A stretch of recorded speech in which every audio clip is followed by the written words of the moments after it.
right. Primoz, what's up, man? Yeah, amazing. It's nice being here in Tokyo. Yeah. Really lovely place. It's been a long time coming to have you on the pod. Yeah. Le It's podcast. my first podcast ever.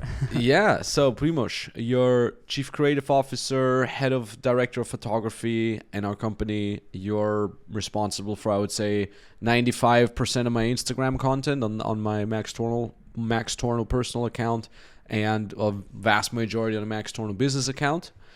You're correct. also helping consulting our clients in their matters of visuals, visual organization, visual composition, visual editing, visual shooting, as well as also visual management.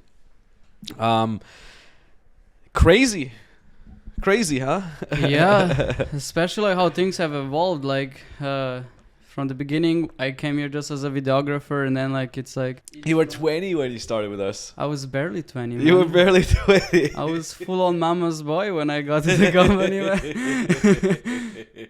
Never traveled so much, and since then, things I cannot even imagine, man. It's pretty grateful for all the responsibilities, for all the things that are happening around here. It's crazy, man. Yeah, it's crazy. Yeah, from never having lived abroad, you moved to Kiev back then. That's where our offices were. Yeah, Strange country. Nobody speaks the language. I mean, it was weird for all of us, but I think especially for you because you were so young. yeah, that is true. I mean, probably for most of the team members, it could be pretty weird because they all moved somewhere for the first time. Yeah. Or I don't know who moved for the first time. Some already lived somewhere, but within the same country. But to move to Kiev, Crazy. Basically all of us moved at 2021 to Kiev. That was pretty a huge step, and I love it. At that time, everybody really wanted to work for you. They would do anything to work for you, and that was pretty amazing. Everybody was motivated. Nobody cared. Where would you move as long as you would go there and do epic stuff. Yeah, it's funny because our barrier of entry was so high of okay, if you want to work in our team, you have to live in Kiev, and we've had so many applicants back then for all kinds of positions, not only your position but also sales guys and so on and so forth, where they're like, look, I would love to come, but I have a family, I have two young kids. They're 2 years and 4 years old and a wife. I can't leave my country and go live in Ukraine with you guys unless I bring my freaking family and stuff like that. So, and nowadays we're, since the war, we're doing everything online. And it's just oh yeah, you want to work in our company? Cool. We'll have an interview. If you're a good fit, that's it. You get the contract. Like the guy yesterday that I hired in the cab. Sent him the contract and everything while we're driving from one location to the other, and it's just so much easier. This guy doesn't have to relocate his whole freaking life, Yeah, that's true. And yeah, we've been traveling together for many years now. I've been in really cool places. What was your favorite place? That's for sure Tokyo, man. Yeah, really? Out of all the places, man? Out of all... Oh. I mean, Dolomites were sick, but exploring Tokyo, it just gave me so many good memories already, and I just cannot believe how epic this city is. And it's been a ride.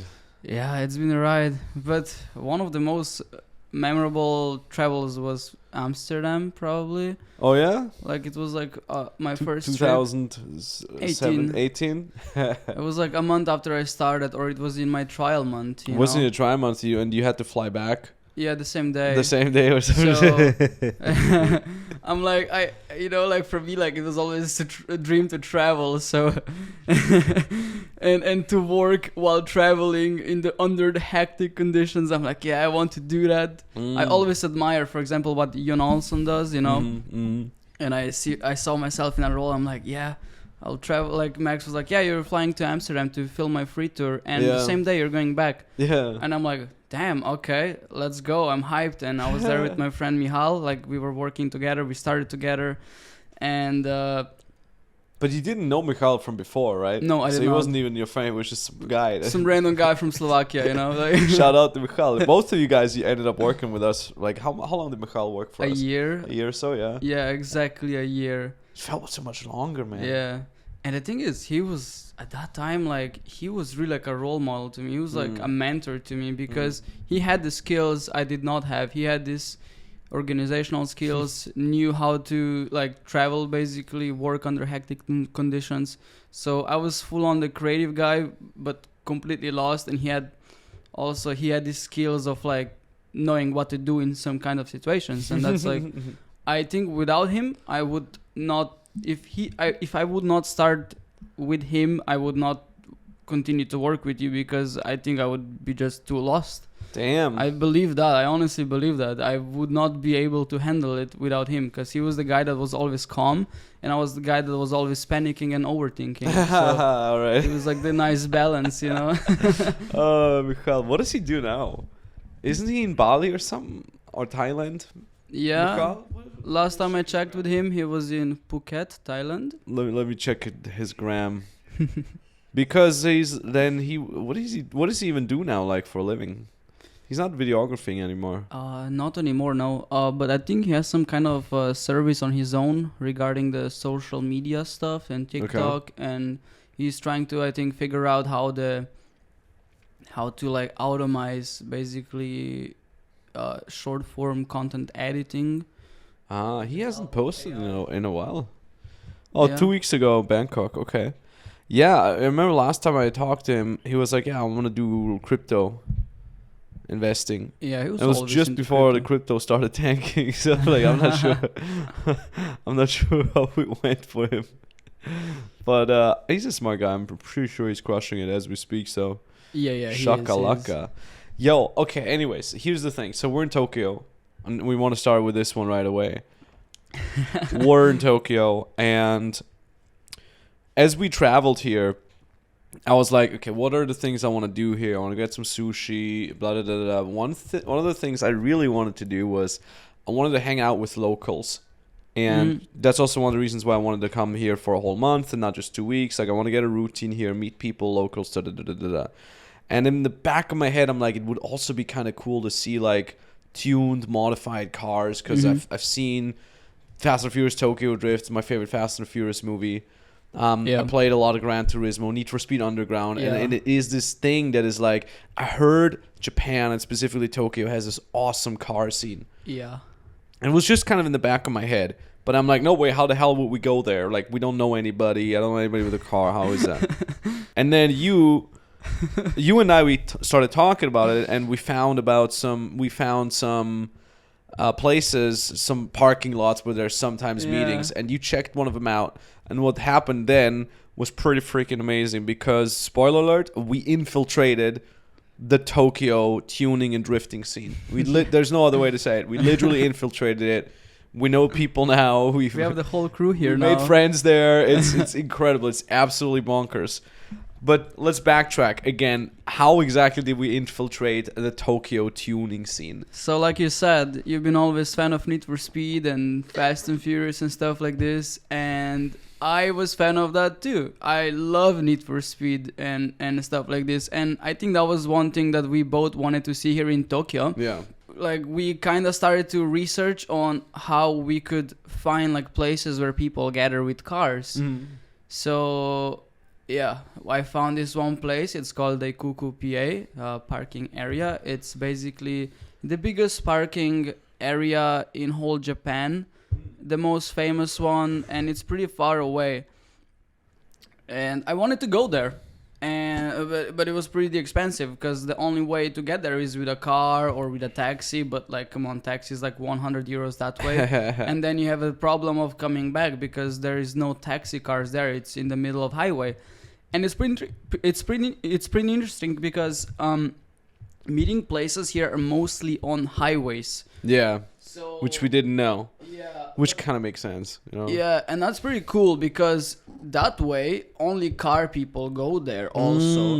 You know, like no tourists. Do you see any tourists there? Zero. It's only car guys. That's the one thing I like about Tokyo. It's like it has these meetings that are kind of organic throughout the city on all these parking lots. Yeah. So I found this one parking lot, which was also on highway, a very small one, but pretty famous one. It's called Tatsumi. And yeah, I went on Google Maps, typed it in. I just went for it, I'm like, hey Max, I'm going there. Bye, if you remember. Yeah. And you almost didn't go there. Yeah. Because you were like, oh, maybe I should work. And I'm like, look, I have calls all day today. We're not going to shoot anything, but we're going to shoot in the weekend probably. So take Monday, Tuesday off or something like that.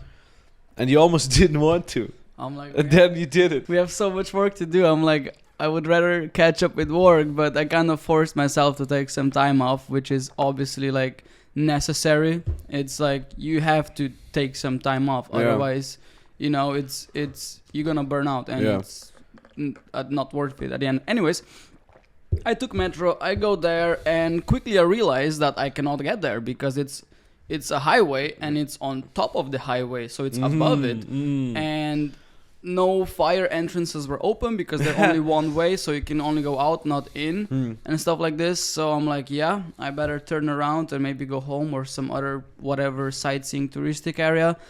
And but I'm like, why not just seeing if I can get around somehow? So I get to a lake, not like a river. I cross it, I walk further, no way of entering, and I see like a small outside parking area, like a garage, and I go in there with the hopes of like I hope I can at least see one cool car, and obviously I see like super sick modified Nissan GTR, side skirts, rims, lower decals, everything. I'm like, damn, that's a sick car.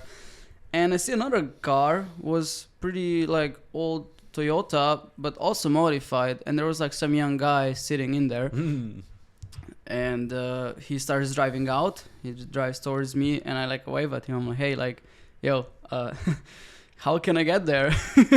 And he's Wait, so you wave at him? Do you wave him down to basically stop? Yeah, he was driving past me. So as he was driving like past me, I'm like, hey.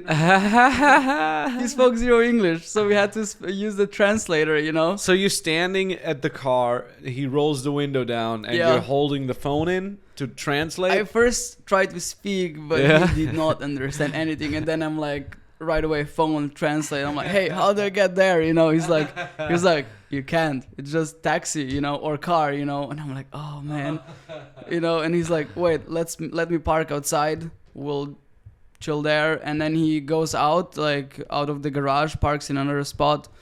Goes out of the car, lights up a cigarette, sits on the car, just like super chill guy, like. So he takes you with him?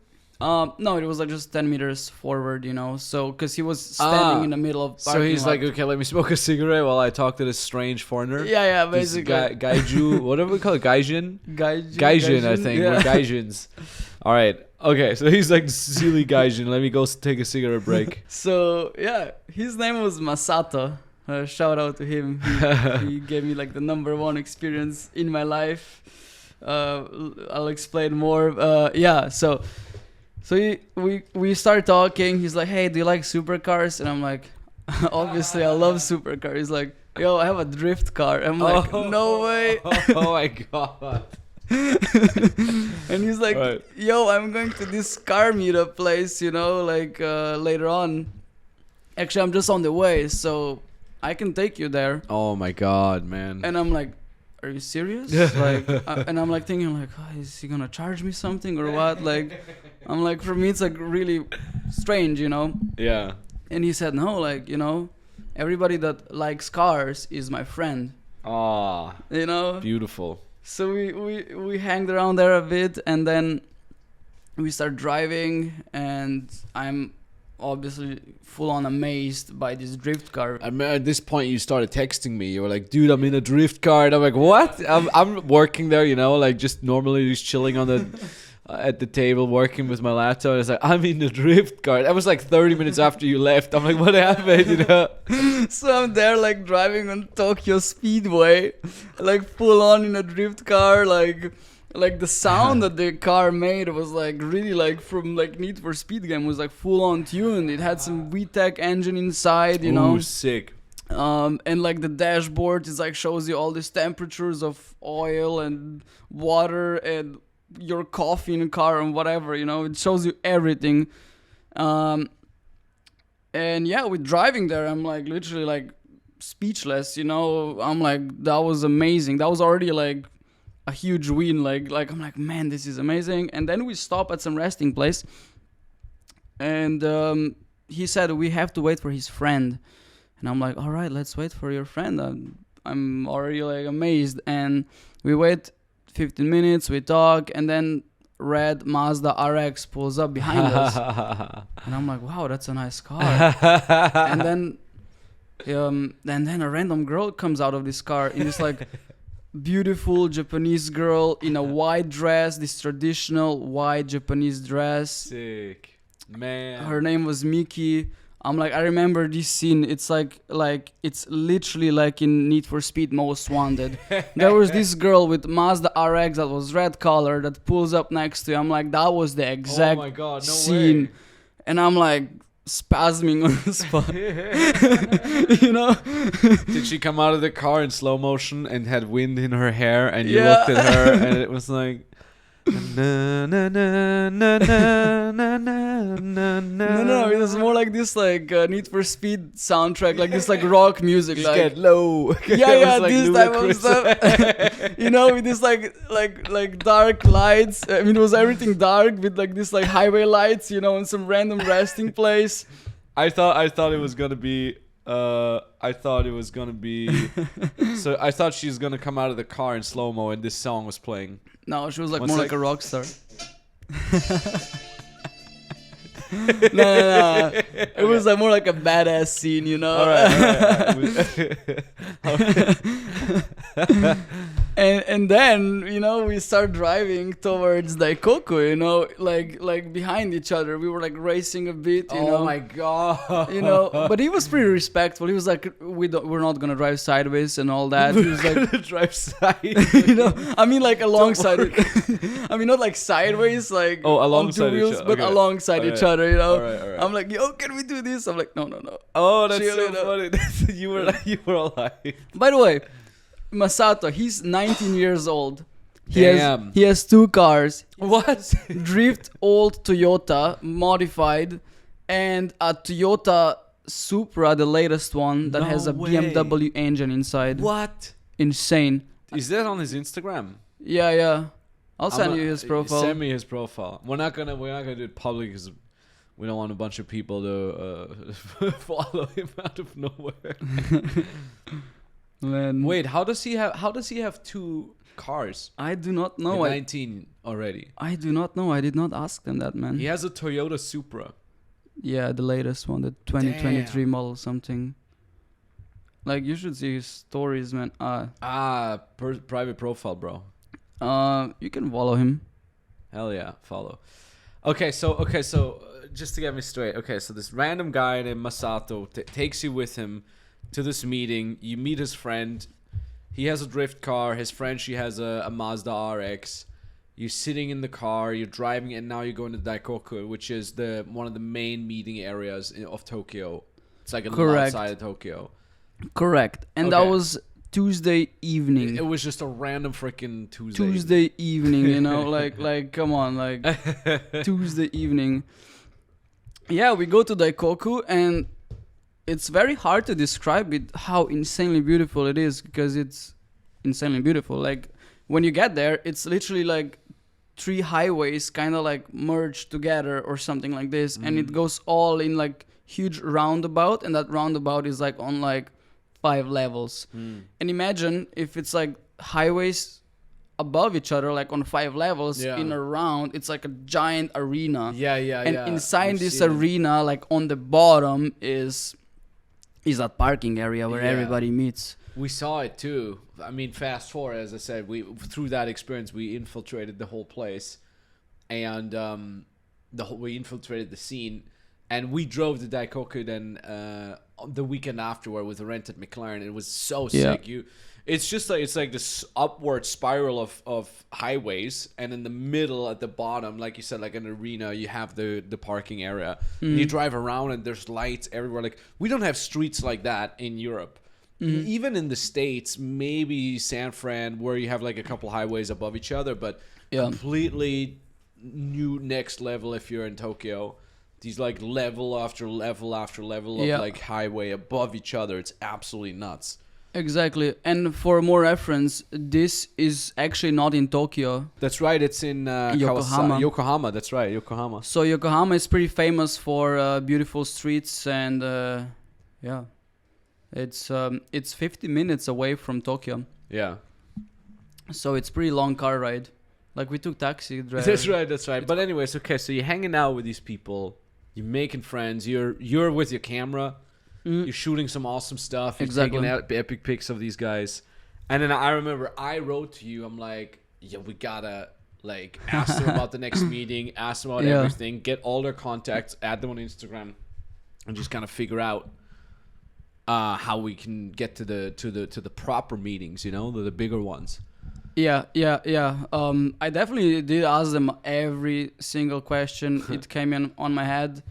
But the thing is, with these meetings, they're more like organic ones, like on these parking areas. Yeah. So it's not like in order to get like really like onto some like really low key meetings, you probably need to have a car yourself and meet a lot of people. But it's not many of these kind of meetings. It's basically, it's like just group of friends that go drive around together, and everything kind of happens in Tokyo / Yokohama like organically. I mean, we saw that ourselves. Like, we drove with a cab in somewhere in Yokohama, and we're just cars drifting around. Yeah. So it's pretty like organic, I mean, that was so crazy. So you come home, you tell me this whole story, you're super euphoric, and I'm just like, we gotta go there. Yeah. I was just like, there's no way we're not gonna go there. We're gonna go there. We're gonna make this happen, like no matter what. Yeah. So you asked your homies to the next meeting Friday. So we're like, okay, Friday. What did we do then? Friday we met at the Sky Lounge. We had a drink there first, also with our client Alexis. And then he wanted to go home, and we're like, okay, let's take a cab to go to Yokohama, to go to that. But you had bad luck, huh? Yeah. And then so we took the cab. It was UI and a friend of mine. She's from Tokyo. And I'm just like, hey, do you want to try to go to this meeting with us? And she's like, sure, why not? Where is it? Well, it's in Yokohama. And she's like, yeah, whatever. All right, let's go. So we're sitting in the cab, and then the cab driver brings us just like kind of close to the Daikoku parking area. And then he stops in front of it, and he doesn't know how to get in, or he doesn't want to get into the parking area. And as we're like sitting in the cab, kind of on the side of the road, and like discussing and Google Translate and stuff like that, and the girl helped us translate, and then all of a sudden you hear like, and we're like, wait, what? And we turn around, and it's just like 1, 2, 3, 5, 6, 8 cars just coming behind us, full speed.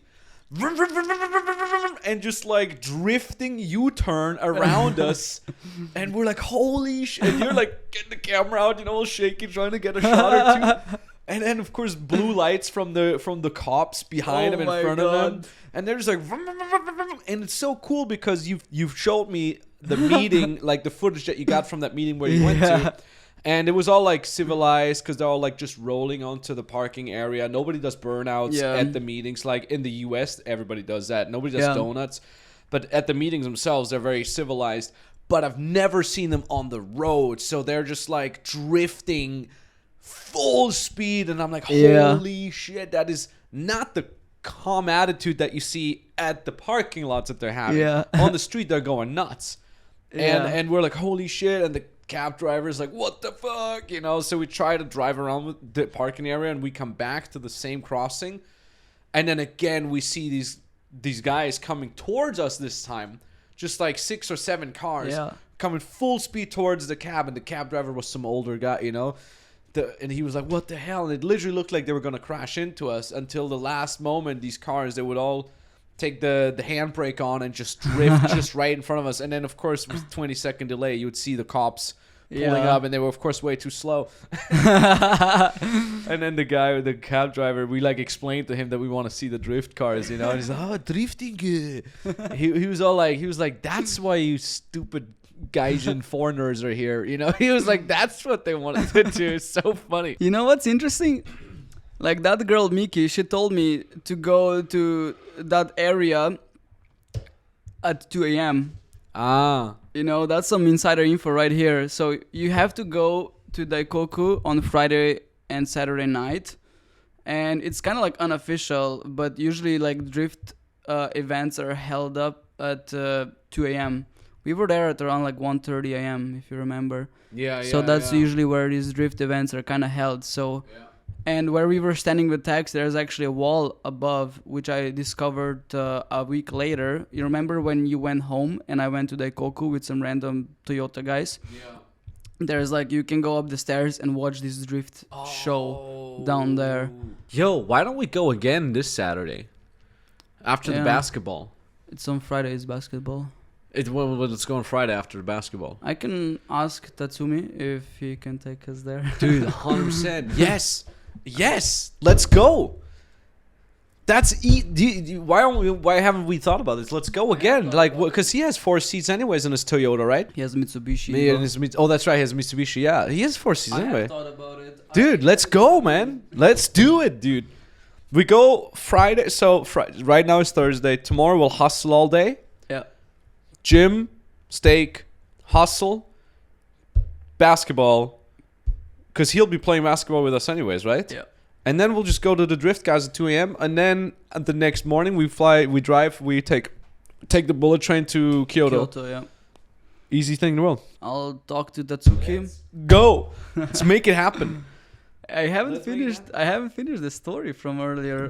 Sorry, that's right. I just got to the part where I arrived to Daikoku. Yeah, that's right. We jump back and forth. So this is before I was even at any meeting. This is just that fateful night where you randomly got into this guy's Toyota. Yeah.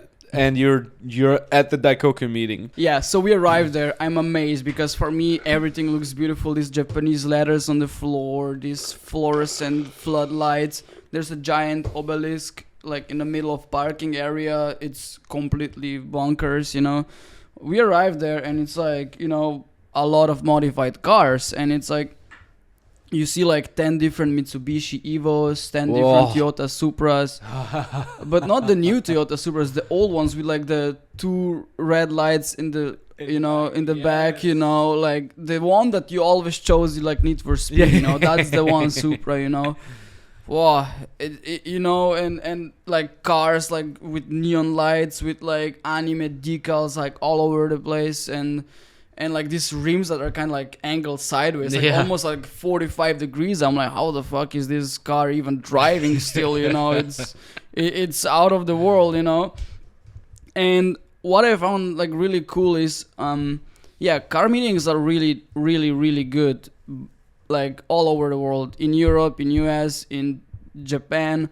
But for example, Japan is much different with that because every car is different. Every car has its own character. Like, you go to car meeting in Switzerland, like Switzerland is known for that, for example. You go to this Furka Pass with the famous Hotel Belvedere, Yeah, you'll see there like 10 different stock Ferraris, 10 different stock Lamborghinis, and you're like, oh, that's a nice car, But you're like, yeah, it's a Lamborghini, wow, But here, every car is different. Yeah. You have literally like a parking area is huge. I'm not sure how many cars fit in there, but I'm sure you're gonna see at least 500 cars, and not a single car is the same. Exactly. Not a single car. And it's so cool. It's so crazy to see how the car companies facilitated that. They said, number one, we want to encourage creativity. So you want to modify the car, go for it. Go nuts. You could never do this with a Ferrari, at least not with the blessing of the company. Number two, they're like, okay, this is the best part, is like we actually collaborate with some of our competitors to make like car projects that are really awesome and interesting for those car nerds. I mean, you told me, isn't it like the Mitsubishi Evo and the Subaru Impreza or something are basically the same chassis? You have the Subaru BRZ and Toyota GT86. The cars look completely the same. Yeah. There's a different badge, and like some like bumper is slightly different, but it's basically the same chassis. Because I'm not sure how exactly this was, but the manufacturers stepped together and they were like, yo, let's make a car together, which is so awesome. Like, when would you see that? And it's like, you know what that communicates to me, like as someone on the outside, as a potential consumer of this product, I'm like, They love what they do. Yeah. They're not only in the business to make money, although they are clearly, right? It's a company, but at the same time, they love what they do, and they said, hey, let's work together with this other company and just make a cool car project. We kind of have the same chassis, and let's see what comes out. Like, that communicates to me passion and dedication to your craft, not just to the idea of how much profit can we squeeze out of every car line. Exactly. That's how you can bring the most value to the customer. Yeah. For example, I can really like reference that to the to Ray Dalio. I read his book called Principles, I think it was. There was one principle which was called 1 + 1 = 3. Yeah. And that is, like when two people work together and they're efficient as three people. 100%. I mean, it's the same. If you're an online coach, you have a program about trading, right? Yeah. And you're like, okay, I teach my people, my clients how to trade in the stock market, make money, day trading, la di da. And a lot of these people, even though I tell them the exact strategy, they still have trouble kind of dealing with the uncertainty and having to invest money and potentially losing it. So you could now say, okay, this sucks, let me try to help them. Or you say, let me bring on a mindset coach and collaborate with that guy and give my clients an even better experience. Guess what's going to happen? You bring that mindset coach in, your client's going to be hyped, but also probably that mindset coach is going to get some of your clients. Yeah. That guy's probably going to have his own program, and some of your clients are going to sign up for his program, which may or may not even be good for you, for your business. Yeah. But at the same time, it's such a smart idea to say, let me collaborate with other people just to make my product better. We do, in fact, exactly that as well. And, in FBM, we notice, like, even if you give people all the structure, all the steps, many of them will succeed, but many of them will not succeed because they have mindset barriers that are holding them back. They have success barriers. And that's how we brought in a mindset coach, Zach Michael, who we've had on this very podcast many times. Yep. He was actually a client of ours. And then we said, hey, can you help our clients with the mindset thing? And it's this cool collaboration where you're kind of hiring another coach that could be considered a competitor, but at the same time, you're saying what's more important for me is the product that I deliver through this collaboration. Yeah, 100%. And that's what these car companies are doing as well. And it's so smart. So if you have a coaching business or even a B2B or a service providing business, think about it. Like, are there other coaches that I can collaborate with just to make my product even better? And that's what these car companies are doing as well. Yeah. I think it's really amazing in that regard, because I see Japan much differently than Europe, for example. Like, you see the history of Ferrari and Lamborghini. They were hating each other all the time. That's how Lamborghini was made, because his Ferrari, like Ferrucci Lamborghini had a Ferrari and it was constantly breaking down, and that's right. Enzo Ferrari was like, yo, go back to building your tractors. Yeah, that's right. And he was like, yeah, I'll just make my own Ferrari. Yeah, I'll make my own Ferrari. Call it Lamborghini. I mean, that's good in some kind of ways when the rivalry kind of makes other product better, but why not stepping together? Like, exactly, why not making awesome shit together? And this is so fascinating about Japanese car culture. It's so different. And I mean, Japanese cars are so epic too. They're made to be fun when you drive them. They're not based on efficiency. They're just based on like fun. Like, look at them. They're all short. Like, what do you enjoy more, driving a long car like a limousine that's really hard to handle, or like a short fun car? Right. You like that short wheelbase? Yeah. Oh, I love short cars. Yeah. I don't need a big space. Like, I need like 2 seats in there for me and my friend or girlfriend or whatever. And a little bit of trunk space so I can put a camera in there, that's it. And a credit card, And a Nintendo. Nintendo Switch. All right, so you had the Daikoku thing. All right. Oh, yeah. You see all the cars. Oh my god. You watch some drift. What happened then? Yeah. That was it, right? I was that was that's half of it, man. Okay, all right.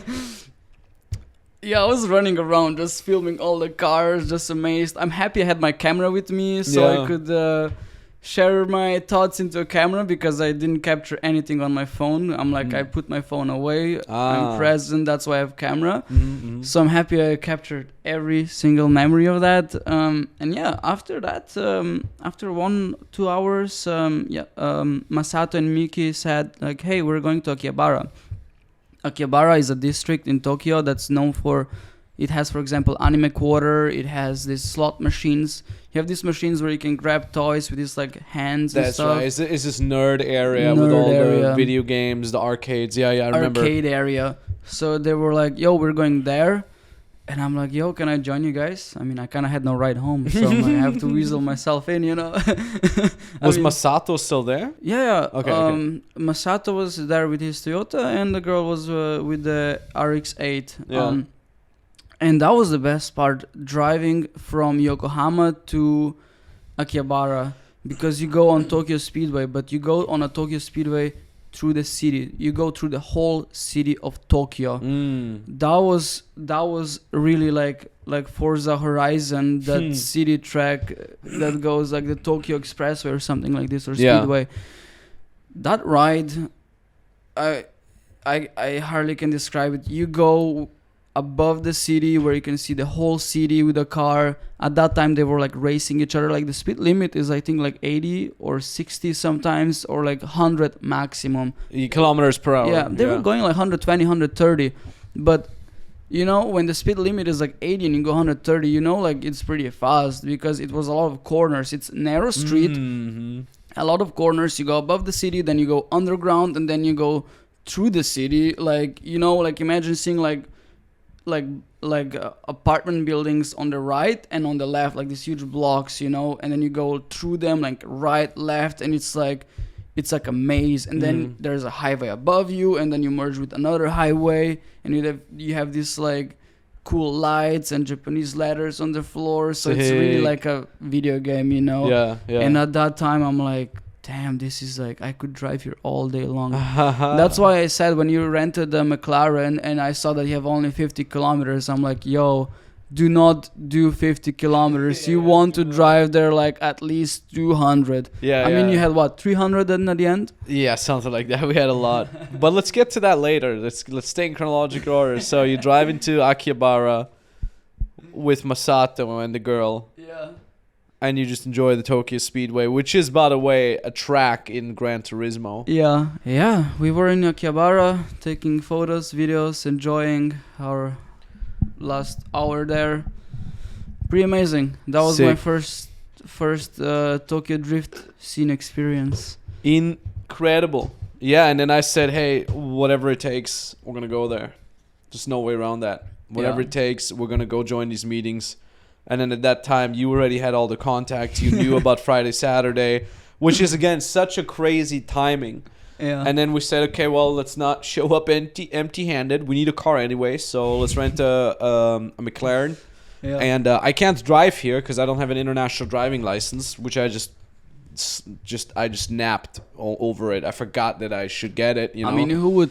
It wasn't on my radar at all. But yeah. And then I'm like, okay, well, but my client is Japanese, so I get the car and he's just gonna drive it.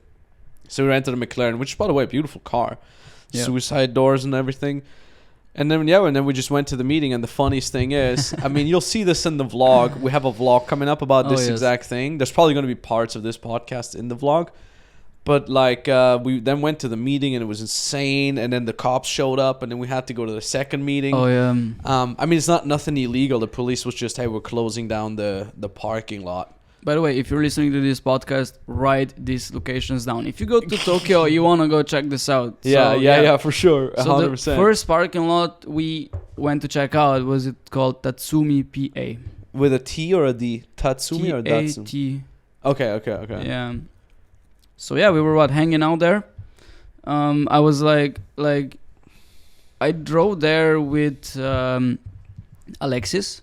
Yeah, you drove there with in the McLaren first, and then he came back and picked me up. That was the original place where I tried to get there for the first time, and I couldn't get there. And then I finally made it with McLaren. Yeah. I really wanted you to go check out this place. I knew there was gonna be sick cars, so yeah. And then we met two Croatian guys there. Yeah, that were also there to check out the cars. Yeah, which was funny, like fellow Europeans. And then the cops closed it down, and then we went to this. There's this crazy bridge across some. No. We went to the Oi parking lot. That's right. We went there first. Yeah, so we went to the Oi parking lot. So it's just OI. Definitely write it down. Where yeah, was also we met there another 3 guys. The Tatsuki guy with That's Mitsubishi. right, with the Mitsubishi. That's right, and his friend with a modified Mercedes. No, we met this guy in Tatsumi. He with that's modified right. AMG. Yeah. I'm not sure if it was even modified, but it was AMG. It was pretty fast one. Yeah. They took us, me, to Oi parking lot because I could not fit in McLaren. That's obviously. right, that's so right. I had to find somebody that would drop me off somewhere. So yeah, Max and Alexis went with McLaren to that parking lot. I went with some AMG dude. Nobody spoke any kind of English. Yeah, So yeah. I just sit down in a car. We look at each other and we just start laughing. It was so funny. And the guy floors the car. I'm like, what? I was glued to the seat, man. Oh, it was so sick. Yeah, so we're at that. Then we arrived to that Oi parking area. We met the guy with Mitsubishi, guy with Toyota GT86, and a guy with Mazda RX-8 that was full on white. Yeah, man. And then from there we went to this other meeting that was on a bridge. Yeah. Like it's a bridge from like one semi part of the island to the other, and just driving over the bridge, all highway, it's like 30 minutes. You're just driving 30 minutes over a bridge, and in the middle of this bridge you have this like 5-floor parking lot with restaurant in it, with food places, a little store, and in there was then the next meeting. Yeah. And then in that meeting we randomly run into this random guy who spoke perfect English. And I'm like, what are you doing here? How do you speak English so well? He's like, oh, I'm half Finnish. And I'm like, oh, I used to live in Helsinki. He's like, oh, that's great. Yeah, I'm a half Finn. I'm here for work in Tokyo. I'm like, cool. That was amazing. You're here for work. And I thought, some 20-year-old guy, whatever. I'm like, yeah, some IT job or whatever. So I asked him, like, what do you do? He's like, oh, I drive cars. And I'm like, oh, cool. Are you a chauffeur? Are you a Uber driver? And I'm jokingly adding, or are you a race car driver? And he's like, yeah. And I'm like, what do you mean? You're a race car driver? He's like, yeah. I drive GT4s or whatever. And I'm like, holy shit, that's incredible. So I'm already mind blown by that. Like, we just randomly ran to a professional race car driver. Yeah. And I'm like, so who's your hero? If you're a race car driver, you got to have a hero. He's like, oh, just my dad. And that's where I started thinking, like, who's your dad? Because I went from like joking to like, wait a minute, who's your dad? He's like, well, Mika. His name is Mika. And I'm like, I only know 2 Finnish drivers, Mika. And that's Mika Häkkinen and Mika Salo. Yeah. And clearly his dad is not Mika Häkkinen because he didn't look like him at all because he's half Asian. So I'm like, who's your dad? And he's like, Mika Salo. And I'm like, get out of here. You're lying. You're not. What the fuck? You're not Mika Salo. Mika Salo he was a Formula 1 driver. Yeah. A pretty good one too. Yeah. And I'm like, you're not Mika Salo's son. Get out of here. Random guy walks up to us in the most random parking lot area over a bridge in Tokyo. And some bumfuck nowhere. You're not. And he's like, dude, this is my Instagram. It's Max Salo. We met Max Salo, and we hung out with him and we chatted. I had a cool talk with him about passion. And this guy is so into cars. Yeah. He's like, cars are my life. That's all I do. He thinks about cars that, like, because sometimes you meet people that are known for one thing and they're totally talking about other things. But he's like, oh no, like cars, that's everything I do. Like it has 4 wheels, I'm in. Count me in for everything cars. And I'm like, you already made this your number one living. Like, you made this a living, and you still keep talking about cars, whatever, like in your spare time, wherever you go, whatever you do.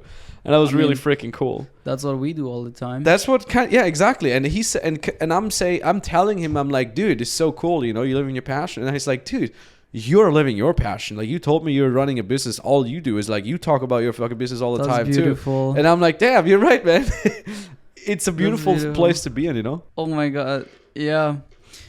Yo, like, regarding like meeting people in Japan, a friend of me asked me, like, hey, it's probably like super easy to meet Japanese people.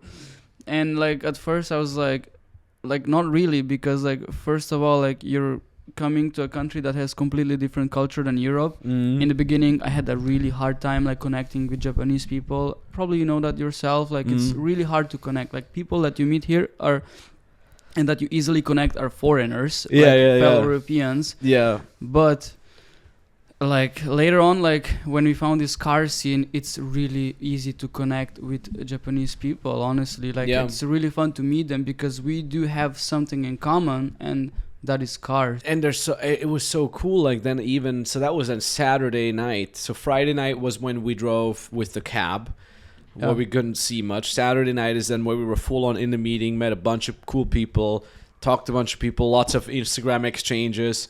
Yeah. And then Sunday was like the supercar meetup in the morning, which was really a meetup. It was just like there was a couple cool supercars parked. And I remember how we walked up to these two old school Mercedes. That was like two Mercedes-Benz from like early 90s, late 80s. And we literally walked up and we barely opened our mouths. All the owners, the guys from the cars, were like, hey, what's up? Come here. Check out my car. Check out the car. And he instantly starts talking about his car. He had a 24 karat Mercedes Star on his Benz. He's like 24 karat aftermarket, and we're just instantly friends. We're joking, we're laughing, we're showing each other photos, fist bumping, and we're just having such a good freaking time. And I'm like, this is such a warm welcome, because you could be like, oh, get out of here. Who the fuck are you? No, they were like, let's go. Oh, and the funny thing was on Saturday. So the night before we're at this meeting, we just met Max Salo, and we just chat about with some. Who is the guy? The guy who ended up driving you home? Was that a Nissan that he had? It wasn't a white Nissan or a white Mazda. What was it? Or was it a white Mitsubishi? Because I still have him on Instagram. He messaged me the next day. The guy in white Sion. Or was it that a Sion? It looks like Toyota GT86. I think so. And where he's like, where's your car? We're just over there in that McLaren.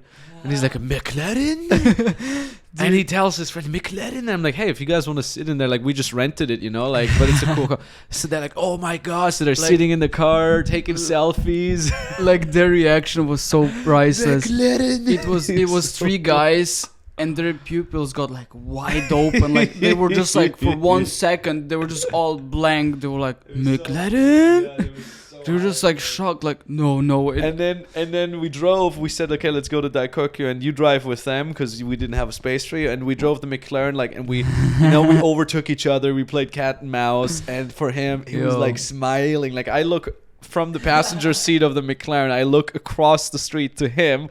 We're like driving on eye level, and he's just like smiling. He's like, oh my god. And then he DM'd me the next day. He's like, thank you for this experience and everything. It was so freaking cool, man. Dude, it's so freaking cool. I gotta tell you, where we went from Oi parking lot to the one on the water. Yeah.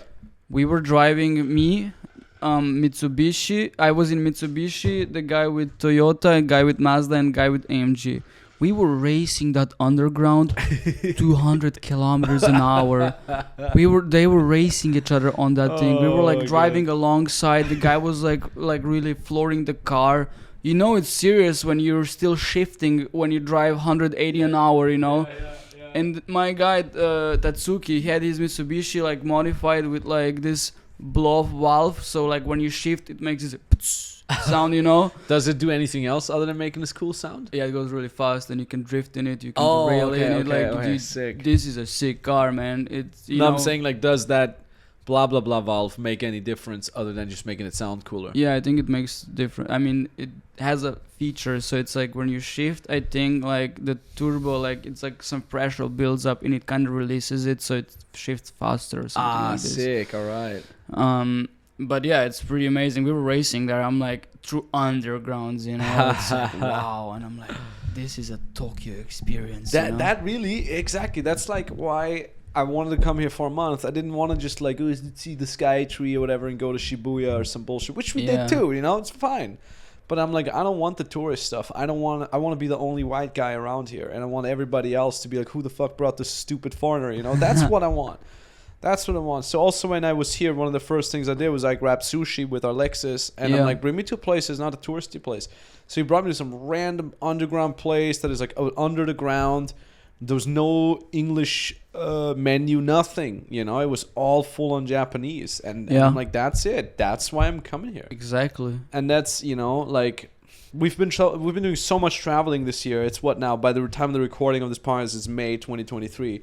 And we've been to Prague, Dubai, Italy, Austria Cyprus. again, Cyprus, and now here in Tokyo. And it's like we've done so many things already this year. It's absolutely incredible. And for example, Dubai, you never really get this like local experience. Of course not, because it's not a local city. Dubai doesn't exist apart from tourism. Yeah. It was just built for the sole purpose of tourism. It's not like a city with... I mean, we're shitting on Dubai here. Dubai is a great place. I enjoyed it very much as well. Yeah. But it's not like this like hundreds of years of this city having a history like Tokyo, for example, you know? So that it's an absolutely bonkers freaking city, man. And such a cool experience with the cars. And like I said, let's go tomorrow again. I want to see those drift cars in action, man. I'll write my boy. My fellow crew member Tatsumi. and hey, mark my words, just so we have it on recording as well. I've been playing with that thought. Like, first of all, I want to come back to Tokyo once or twice a year. I want to make it a recurring thing. So what I thought would be cool, and just so we record it as well, so we have it, buy a car here, a Mitsubishi or a Nissan or a Toyota, or maybe even an Aston Martin. Rent a decent, totally normal garage somewhere on the outskirts in some industrial area. Like, buy the car new, bring it to a modifier, you know, drop 100K, 200K, do with it as you please, go make it awesome. Here's the money. Thank you very much. And I'll be back in 6 months. And come back and then have a sick, epic, modified car here. And just once or twice a year, just come here for 2 weeks and just drive the car around, hang out with the scene, have a good time. Just kind of like build this like second life, this like parallel identity. Like you're like Tokyo identity. Exactly. Like I'm like, hey, you know, like, hey, so to all the clients and all the team members, just so you know, in 2 weeks I'm gonna be in Tokyo. I'm not gonna be reachable that much. If you have anything urgent, let me know. And it's just like for these 2 weeks, just be a different person and just be a car enthusiast, you know, and just go nuts. And then back to Europe, back to the normal grind and the hustle, you know. I agree with you. I think I might want to do this. And if I ever do it, we're going to make a compilation. We're going to cut between Max in 2023 saying this and then Max in 24, 25 doing it. And whatever he says, I can 100% guarantee you that he also executes on that. He's like, yo, we're going to Tokyo. And I'm like, oh, that's cool. And then he's like, a week later, yeah, we have flights to Tokyo. And I'm like, wow, you know, okay. Yeah, because, you know, like I've thought about this a lot recently. Is like, why am I this way? Because I get like, I think my whole childhood, I've had so many experiences where I had to wait for things or where I had to be reliant on other people and then it ended up never happening. So, for example, one thing is like my brother is such a slow person when it comes to getting ready.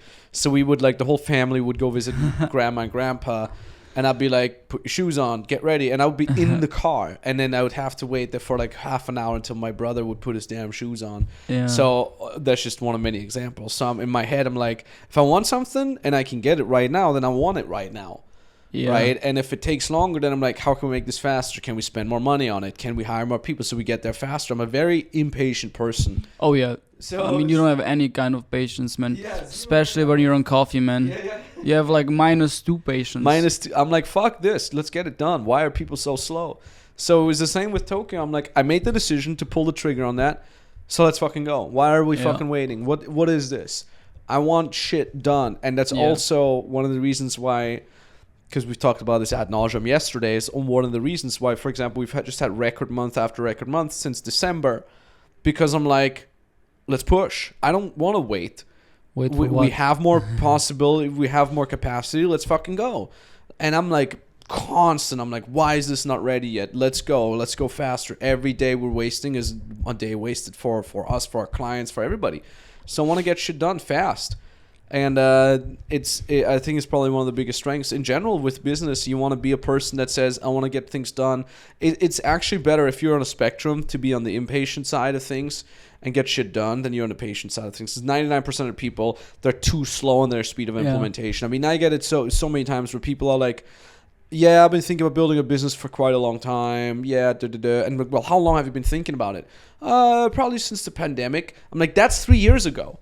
What Yeah. have you been doing in these 3 years? Yeah. Did you have to fight cancer? Did you have to freaking meet the Dalai Lama? Or what? Yeah. What is your excuse to not having done it already? Yeah. I was like, oh, because motherfucker, there's always going to be shit. Like, so it's May right now, right? So some people are going to be like, yeah, in summer I'm going to start. Once summer's here. Oh, once summer's over. Once my vacation. Oh, no, and now it's Halloween. Now we got fucking Thanksgiving coming up. Oh, holidays. Motherfucker, shut up. It's never going to be fucking perfect. Yeah, Go do the fucking thing. Start it. Even if you can't finish it, go start it already. And then roll with the freaking punches. But if you constantly come from a mindset of like, not now, not now, not now. Next thing you know is like, I've been thinking about it since the pandemic. Yeah, motherfucker. 3 fucking years. You know what? If I look at 3 fucking years from when I started as a dating coach in 2013, 3 years later, I had made my first million. I had hundreds of thousands of subscribers on YouTube. I had 20K plus followers on Instagram back then when it still meant something. I had built a brand. I had made my first million. I had sold hundreds of thousands of copies of my dating mentoring programs and all that. Like 3 fucking years. Yeah. You can do a lot if you put your mind through it. But if you dick around, 3 fucking years can go by very fast as well. That is so true, man. Like, especially like when you see like what are the excuses, they're like, oh yeah, I have work, like 9 to 5, and I'm like if you think about it, like if you have a 9 to 5, that's the best time ever. Like that's how I started with filmmaking. I was working from like 7 a.m. to 3 p.m. in a warehouse, driving a forklift thingy, And what did I do after 3 p.m.? Straight to shooting videos. Yeah. Straight shooting. I got home every day with the last bus, which leaves at 11. I arrived 11:30 p.m., sleep, repeat, Yeah. You eat food during work, you have like lunch included, blah, blah, blah. Beautiful. From work, shooting, and like, don't tell me like you don't have time, because there is plenty of time. Like even now, like I still do the same. Like what do I do when I have free time? I'm mostly editing videos for myself, also like, if I'm working 8-10 hours, well, I have another 4 to 6 hours of my free time. It's such a good point that you bring up. Is like, you think you're busy because you're 9 to 5, motherfucker. It's the best time ever. Yeah. Number one, you have more or less regulated working times, so for relatively good fact, like I'll be done at work around this time, and then this is what it takes me to come home. This is how long it takes me to commute home, and so on and so forth. So all that. Plus, you got steady income. Yeah. You're like, no matter what the fuck happens, I'm going to get paid my 2K, 3K, 4K, 5K from a 9 to 5. It can't be, you cannot have a better breeding ground. Yeah. You have steady income. You're going to get paid either or. And funny enough, as weird as it sounds, you're going to get paid no matter how absent mentally you are at your job. So if you're using some of your job working hours to kind of plan things for the business or maybe even work. I mean, we've had clients that are like, I'm just some freaking government worker. Yeah. I got nothing to do. I'm just doing lead gen half of the freaking time I'm at work. We got people who do that too. And you got steady income, you got safe income. You know that it's unlikely that something's going to change dramatically over the next couple months. So go build that side hustle on the side. It's best time ever. You know what's interesting? Like, I started to implement like kind of like reserving an hour a day just for the things that makes you happy and that you want to do. It's also great. That brings you further. Because like, if you're working like 9 to 5 or something, if it doesn't bring you further, then at least reserve an hour a day. 100%. The craziest thing is that it's not a lack of time. It's usually a lack of structure that takes all the time. Because what actually stacks up like crazy throughout the day is the minutes in between where you're just scrolling around, where you're dicking around. Whereas if you said like, okay, I'm going to get up, breakfast, work, gym, work on the business, meditation, read books, an hour of off time, go to bed. If you had a structure like that, you get way more shit done than, I'm coming home from work, then I'm scrolling around a little bit, just following up on my friends, eating maybe, I guess, boom, 2 hours gone. Yeah, motherfucker, if you had a plan, it's like, go home, 5 minutes to get dressed, hit the gym, leave the gym, audiobook on the way, all of a sudden you would have knocked out an entire workout while the other person's just dicking around, thinking about what to cook, scrolling around. Oh, now I know what to cook. Let me go buy the ingredients. Like, if you were structured in your approach, all of a sudden you have all that spare time. People ask me all the time, okay, Max, how do you go to the gym, travel the world, shoot content nonstop, review sales calls of your team, help your clients, review their VSLs, their marketing? How do you do all that in a day? Well, because I'm not dicking around. That time, minimized time between interactions is actually one of the biggest lessons that my back then mentor Tyler gave me. He's a dating coach, so he says like, okay, how are you very able to approach a lot of people and be social in a social setting at a party or a club without getting in your head? And one of his rules was minimize time between interactions. So every time he would show up at a party, he talks to the first person he sees. First person goes and grabs the drinks. He immediately opens the next person. And then the next person. And he doesn't try to start scanning or thinking, who am I going to talk to next? Minimize time between interactions. And it's exactly the same as like minimize time between things that you're doing. Because if you now are stuck in this contemplate, let me scroll around time, 20 minutes suck in here, 30 minutes suck in, 15 minutes here, and over the span of a day, you're wasting 2-3 hours. And that 2-3 hours, if you blocked it and put it next to each other, you could hit the gym, you could execute something for your business, you could start that side hustle. But it's exactly those 10-15 minute blocks that fuck you up because they stack up over time. Exactly. Like and you know, you and I were now sitting here talking about the cool experience that we had the past couple weeks here in Tokyo with the drifting and all that. We couldn't do that if it hadn't been us being efficient as fuck over the past years.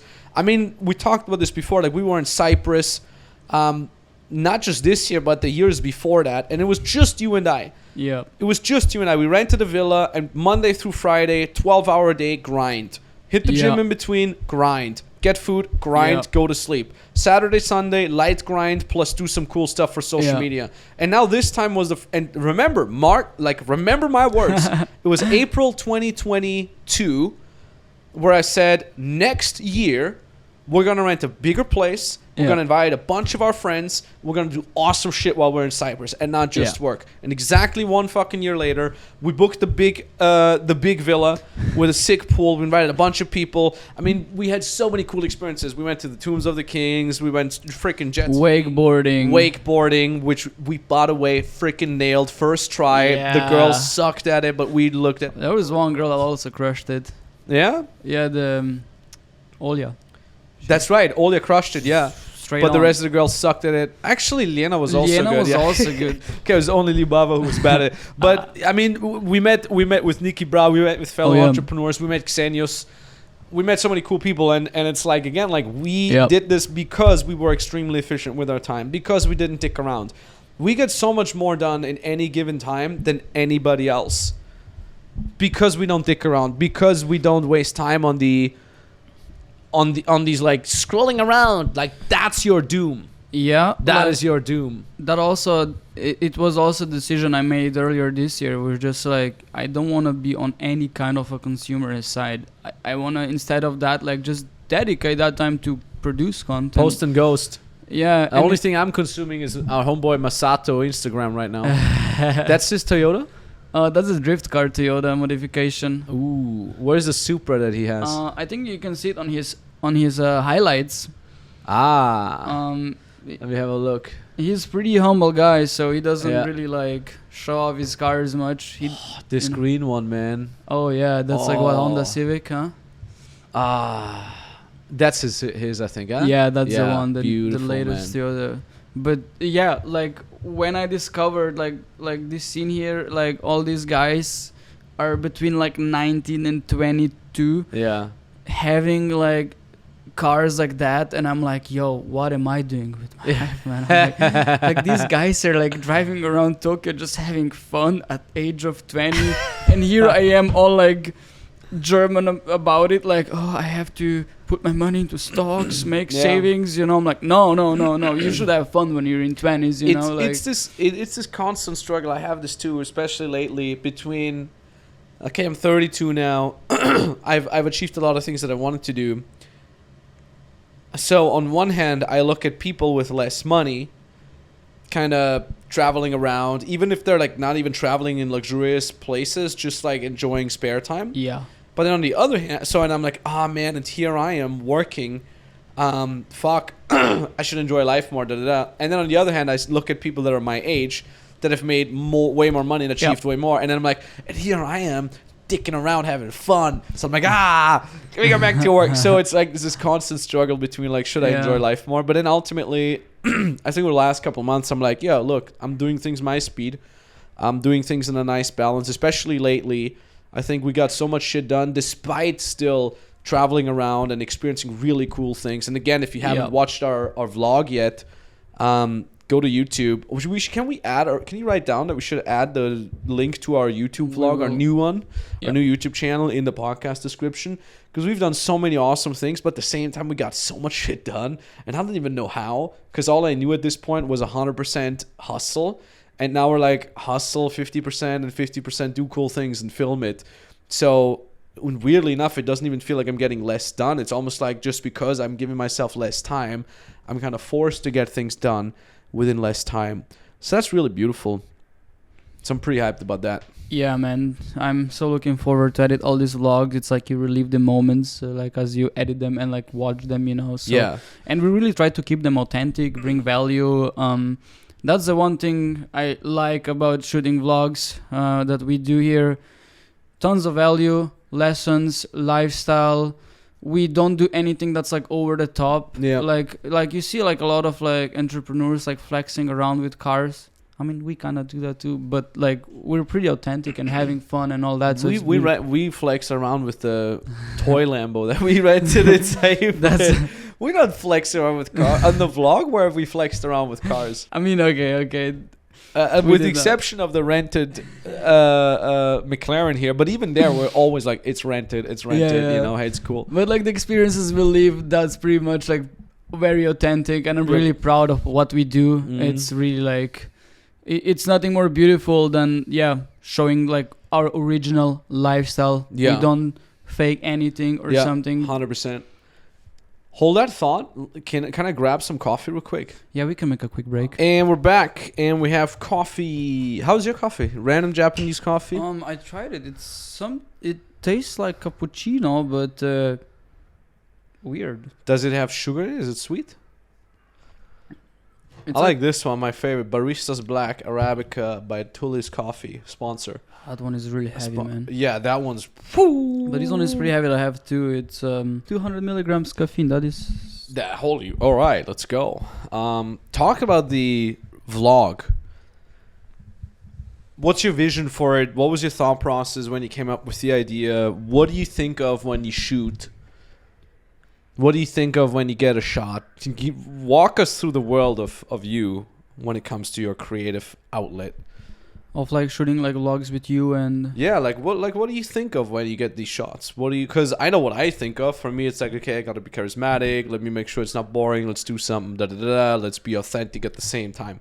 What is your thoughts when you're shooting? My thought when I'm shooting is basically, I mean, like when I'm shooting vlogs with you, I always kind of like prioritize that I show the vision that you wanted to present.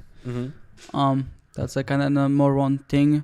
Like first I was always like, vlogs have to be super cinematic and all that. But lately I came to thoughts like we should do it more like Casey Neistat style. Just like full on just document visually, no matter how pretty it is. But obviously we make it very pretty and cinematic like what we do. But yeah, just showing like how authentic it is, because at the end of the day, we do live epic lifestyles, and we, in the past years, we haven't shown that a lot. True. And that is basically what I'm just trying to achieve, is document everything that happens, and then we just compile it together in some epicness into a vlog. I mean, it's crazy. We're leaving so much on the cutting room floor too. Like if I think back at the Dubai vlog that we just released, it's like a 14-minute or so episode, but it's like 4 days of intensest shooting. I know exactly how much footage we have. It's like it's like 6 hours of footage that I had to cut down into this 14-minute segment. It's crazy, huh? It's freaking crazy. But it makes me so happy to see the finished product. I'm like, God. Yeah. And especially Dubai. I mean, I think I even cried once just going to bed because I'm like, yeah. Because it was funny because we were there with some friends of ours, and they loved it. For them, it was vacation. Like, oh my God, we're going to Dubai. And you and I, we were like, we have 20 minutes to get this shot and then that, and then we have to go back and get ready for this shot. So we're constantly on the edge. Like, we arrived and it was a battle against time. Yeah. Especially then when you travel with girls, they're so slow. Oh yeah. Like, when you travel with friends that are female, at least our friends, they're so slow. So we're like, oh yeah, 30 minutes to get ready for the thing. Not. Yeah. No way they would get ready. For me and Max, it takes like 2 minutes to get ready. Like a shower, that's 60 seconds. Yeah. Another 60 seconds to like brush teeth, and that's it. Like quick perfume as you're brushing your teeth. And off you go. And it was so stressful, man. Like, it was really like, it looked like such a fun trip, and it was a fun trip. Don't get me wrong. It was fun. But at the same time, we were under fire, under pressure the entire freaking time. Get this shot, get that shot, and there was zero fuck ups. There was not a single fuck up, I think. There were zero fuck ups for sure. Like, the thing is, the way you say it makes me think there was a fuck up that I don't even know about. Like, oh yeah, zero fuck up. That's what he just made it sound like. Oh yeah, zero fuck ups for sure. We did not fuck up anything. Is there anything I'm not aware of here? I was laughing just at the thought that I just had. I was like, that was the first time in my life where I was stressed and happy at the same time. Right? That's what I'm saying. Same for me. I'm like stressed and happy at the same time. Like, this is really cool, but at the same time, I had this tear in my eyes, like at some random point after Dubai. I'm like, that's exactly why I signed up to work under hectic conditions. Nice. I'm like, I want to work and travel and edit, film non-stop. Like, you have time on your airplane, take out the laptop and work, and stuff like this. It's stressful, but it's, again, fun, and that's why we do it, Yeah. Especially when we're in our 20s. I mean, I'm in my 20s, like I'm 25 now, and I'm like, yo. Not anymore, but yeah. But, I mean, you're... I get what you mean. You drink placenta, you're minus 2 years now, so... Somebody listening to the date, what? Placenta, what? Yeah, we did. Just look it up. Just watch the vlog when when one of the Japan vlogs comes out. You'll know what we're talking about. Don't look it up. The crazy thing is, we have yet in front of us Paris to go see Metallica, to play 2 shows in 3 days, with a day at Disneyland in between. Berlin, where we're literally just going to Berlin to hang out with one of my ex colleagues at the dating business, Jeffrey Allen. Yep. Epically funny guy. So we're gonna hang out with him, shoot some podcasts, hopefully, if he has the time. And then after Berlin, I will go to Rock and Park in Nuremberg. Yeah. I'm not even sure I have 2 tickets. I'm not even sure if we're going to film there. We have to talk about that too.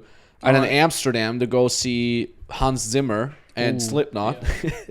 They're not playing together. It's Hans Zimmer would support Slipknot. No, 2 separate concerts.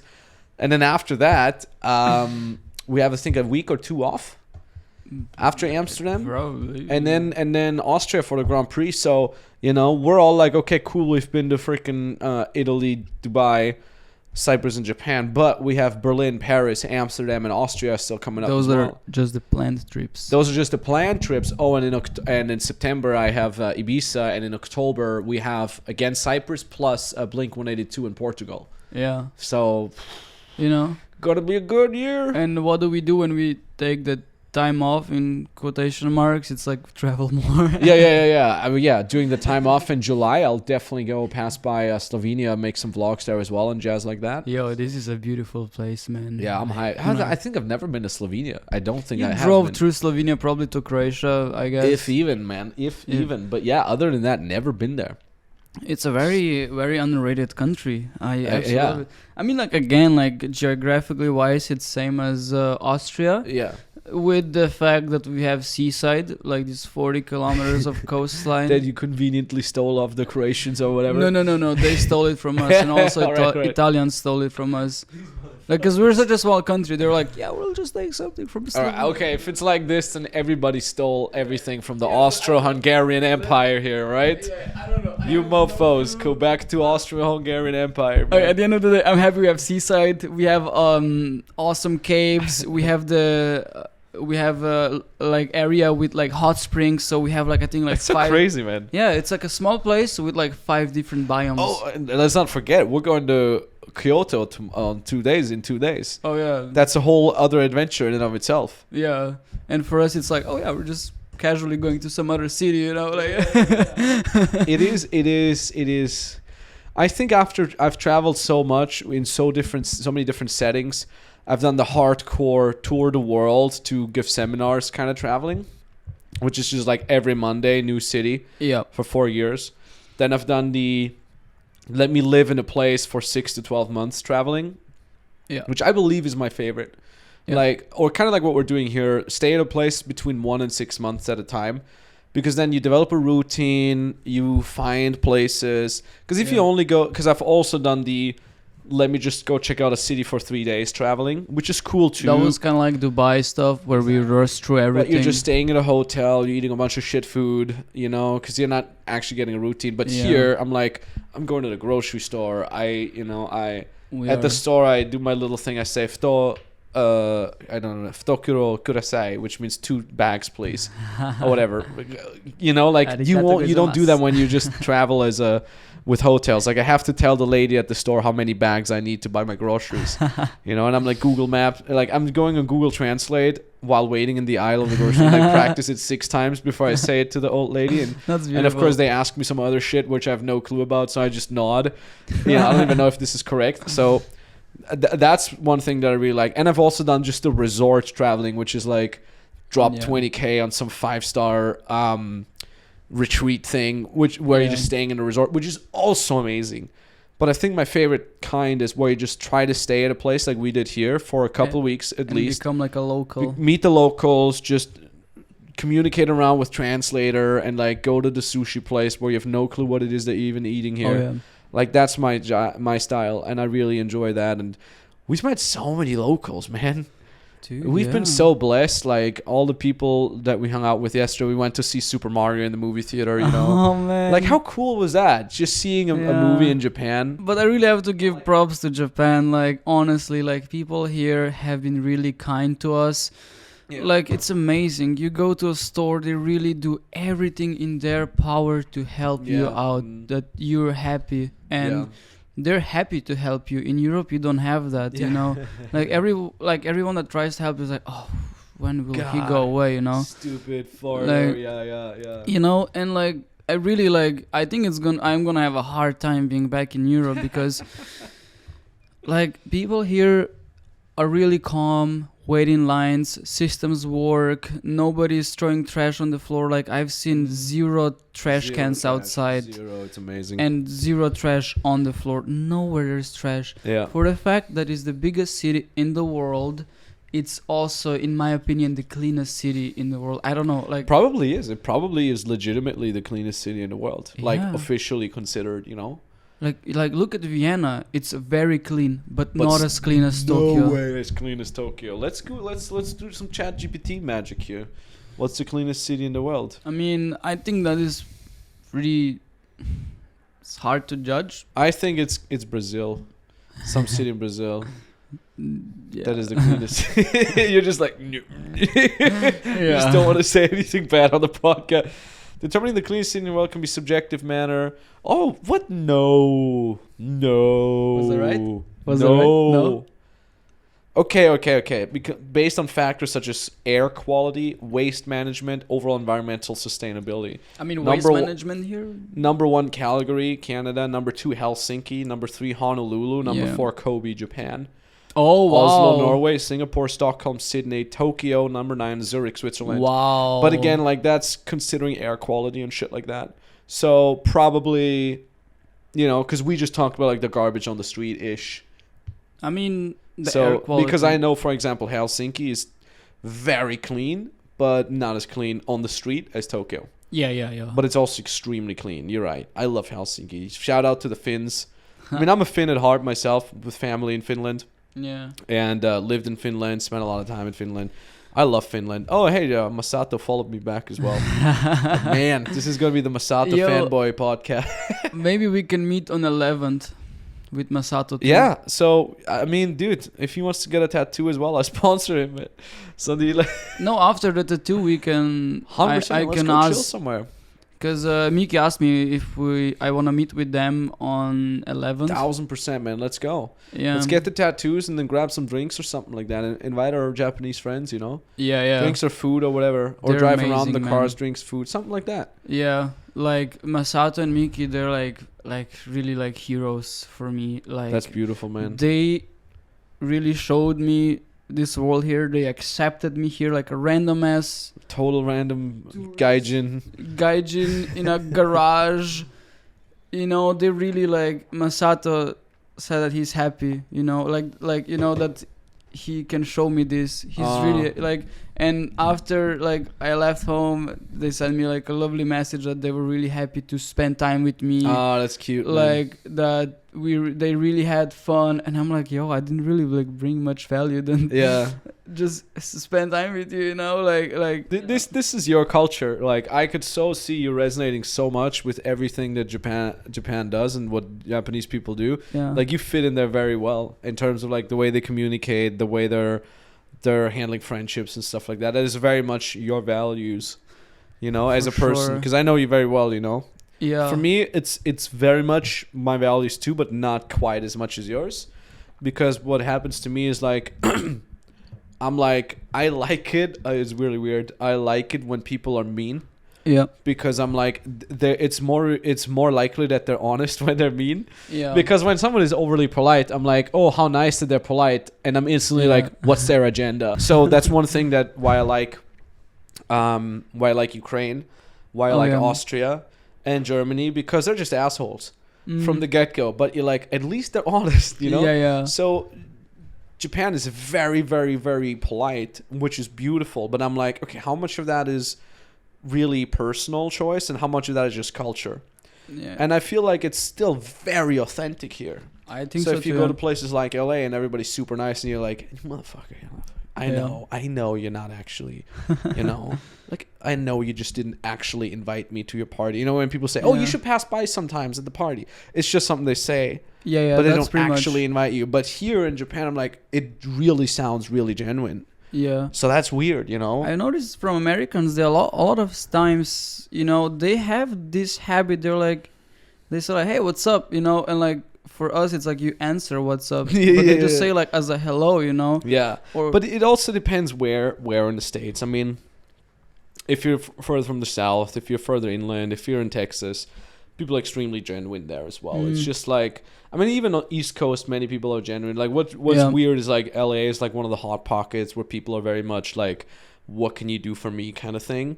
Vegas as well. But I guess it's not just the States, it's just the place. Like if you go, for example, to Dubai, I think it's very similar. It's like, what can you do for me? What value can I squeeze out of that? It's all, if you go to superficial places, you'll meet superficial people. Yeah. It's that simple. If you go to genuine places, you meet genuine people. Yeah. So, yeah, that's beautiful. I mean, hey, there's just like ticking this box off of like supercars, modified cars in Tokyo. There's not much left for me personally. I mean, there's a lot left. Oh, that are there's very a lot. hyped, but I've done so many cool things in my life that were on this like hypothetical list of to do before I die in my brain.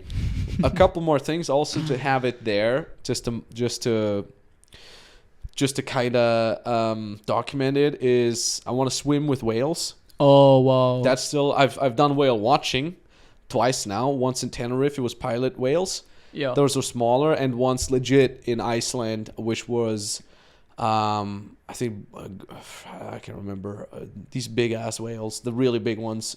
I'm so bad. Not blue whales, but sperm whales, I think, or gray whales or something like that. Yeah, something like that. So that was incredible. It was an incredible experience, but I want to swim with them. So that's one of the things that I have yet to do. The other one is like I want to sign up for jiu-jitsu, but I think it's best to do that when we're stationary at a place and not just like a 1 week here, 1 week there, 1 week there. So jiu-jitsu is still one of the things that I want to get good at. Not master it, God forbid, but like kind of good at. That would be cool because it's an awesome skill set to have. Oh, of and course. It's super fun to learn. And I don't know. I mean, then, you know, build a family, make a music studio. That's beautiful. Buy a bunch of real estate. Like this year, I want to start buying real estate. Which is funny because I keep investing in other things that have higher yield short term. Of course, yeah. So, for example, like the 75K I now invested in with, you know, our homeboy Carl. And I'm like, okay, like I could already invest that in a smaller place, you know. Yeah. But I'm like, nah, whatever, let's do that and then buy the... So, you know, with real estate, it's like I have to get into it a little bit more first. Yeah. But these are kind of like the things that I want to be doing. And then, I mean, now with the new YouTube channel, second episode out, which is great. Yeah. I think we have a lot of really cool things coming up, as well as this podcast. Man, this is the kind of stuff that I'm most interested in. Number one priority is always our clients. Yeah. Then our own sales. But what I'm actually most passionate about is helping clients, but also doing content. Yeah. We sat down like in December, late December, 2022. Remember we had once a talk where we were like, yo, we should start making more like content like that, you know? And it's cool to see that we're doing it, you know? We were like, let's start shooting vlogs. And what we did, like, we just started to execute on it almost right away as soon as like everything started to go. That's right. We started filming in Prague. Yeah.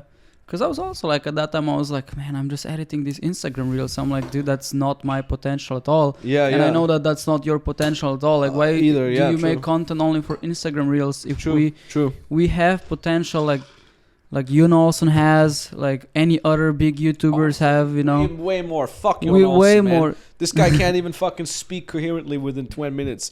Put me in front of a camera for 4 hours. I'll give you a speech that you'll never forget. Honestly, I don't give a fuck. Yeah. I mean, literally, like all these vlogger chodes, all they can do is throw a bunch of money on cool activities. Throw them in front of a fucking camera, talking head style. They couldn't be able to hold you fucking at bay with their charisma for longer than 2 fucking minutes. Yeah. So fuck Jon Olsen. I don't give a fuck about that guy. I don't like him. Yeah, all these influencer chodes, they can't do shit. All they can do is do cool things and have it filmed by someone talented. I made videos. It was literally just me on a $190 Sony Handycam speaking 2 hours about a topic that blows your fucking mind. Yeah. And I still do that every single time when I'm talking to my clients, when I'm talking to my sales staff. There's so much stuff that I don't even record. I mean, some of it is recorded for our clients, but it's not even public. But people are like, what is this? And it's just me freaking rewiring your brain. I'm dissecting your brain like a neurosurgeon. That's what I'm doing. And people like Jon Olsen can't do that. Again, I'm saying this to... Why do I say fuck Jon Olsen? Because it's a cool clip that we can put out there to be provocative. But like, he's a cool dude, you know. I'm sure he is. I'm sure he's a cool... But do I actually hate him or something? No, he's a cool dude. I watch his videos too. Yeah, but what I mean by fuck Jon Olsen and all these influencers is like, that's all they can do. Like, it's a difference between a public speaker who has mastered a craft of engaging people with nothing but his words. That is true. Versus an influencer that puts out highly polished jump cut stuff that is literally made to hijack your brain into getting dopamine. That's very different. That's very, very, very, very, very different. And funny enough, the more I work with influencers and, for example, come to us and say, oh, I have a brand of whatever, 500,000 followers. Yeah. Let's go. Can you help me make some money? And I'm like, well, okay, listen. I made with 80,000 YouTube subscribers. I made over 1 million with 80,000 YouTube subscribers.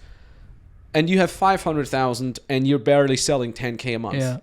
Here's why. Because people just watching your Lambo, Flex, jump cut, lifestyle video, they're not as bought in as 80,000 subscribers that watch your 3-hour rant videos that you shot in one go with not a single cut.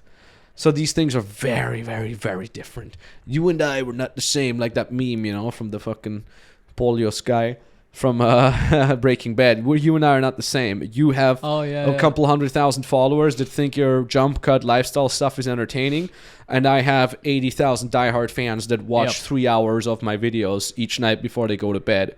Yeah, that's very, very different. Like, look at your first videos. Like, they were shot in Austria with like 3 cows in the background, you know, like stuff like that. With my dad on his Nikon, because my dad's a photographer, and I'm like, can I do video? He's like, yeah. And I'm like, okay, Dad, turn your Nikon on and put it on me. And he's like, I don't even know if the video... And we just like shot it on my dad's Nikon.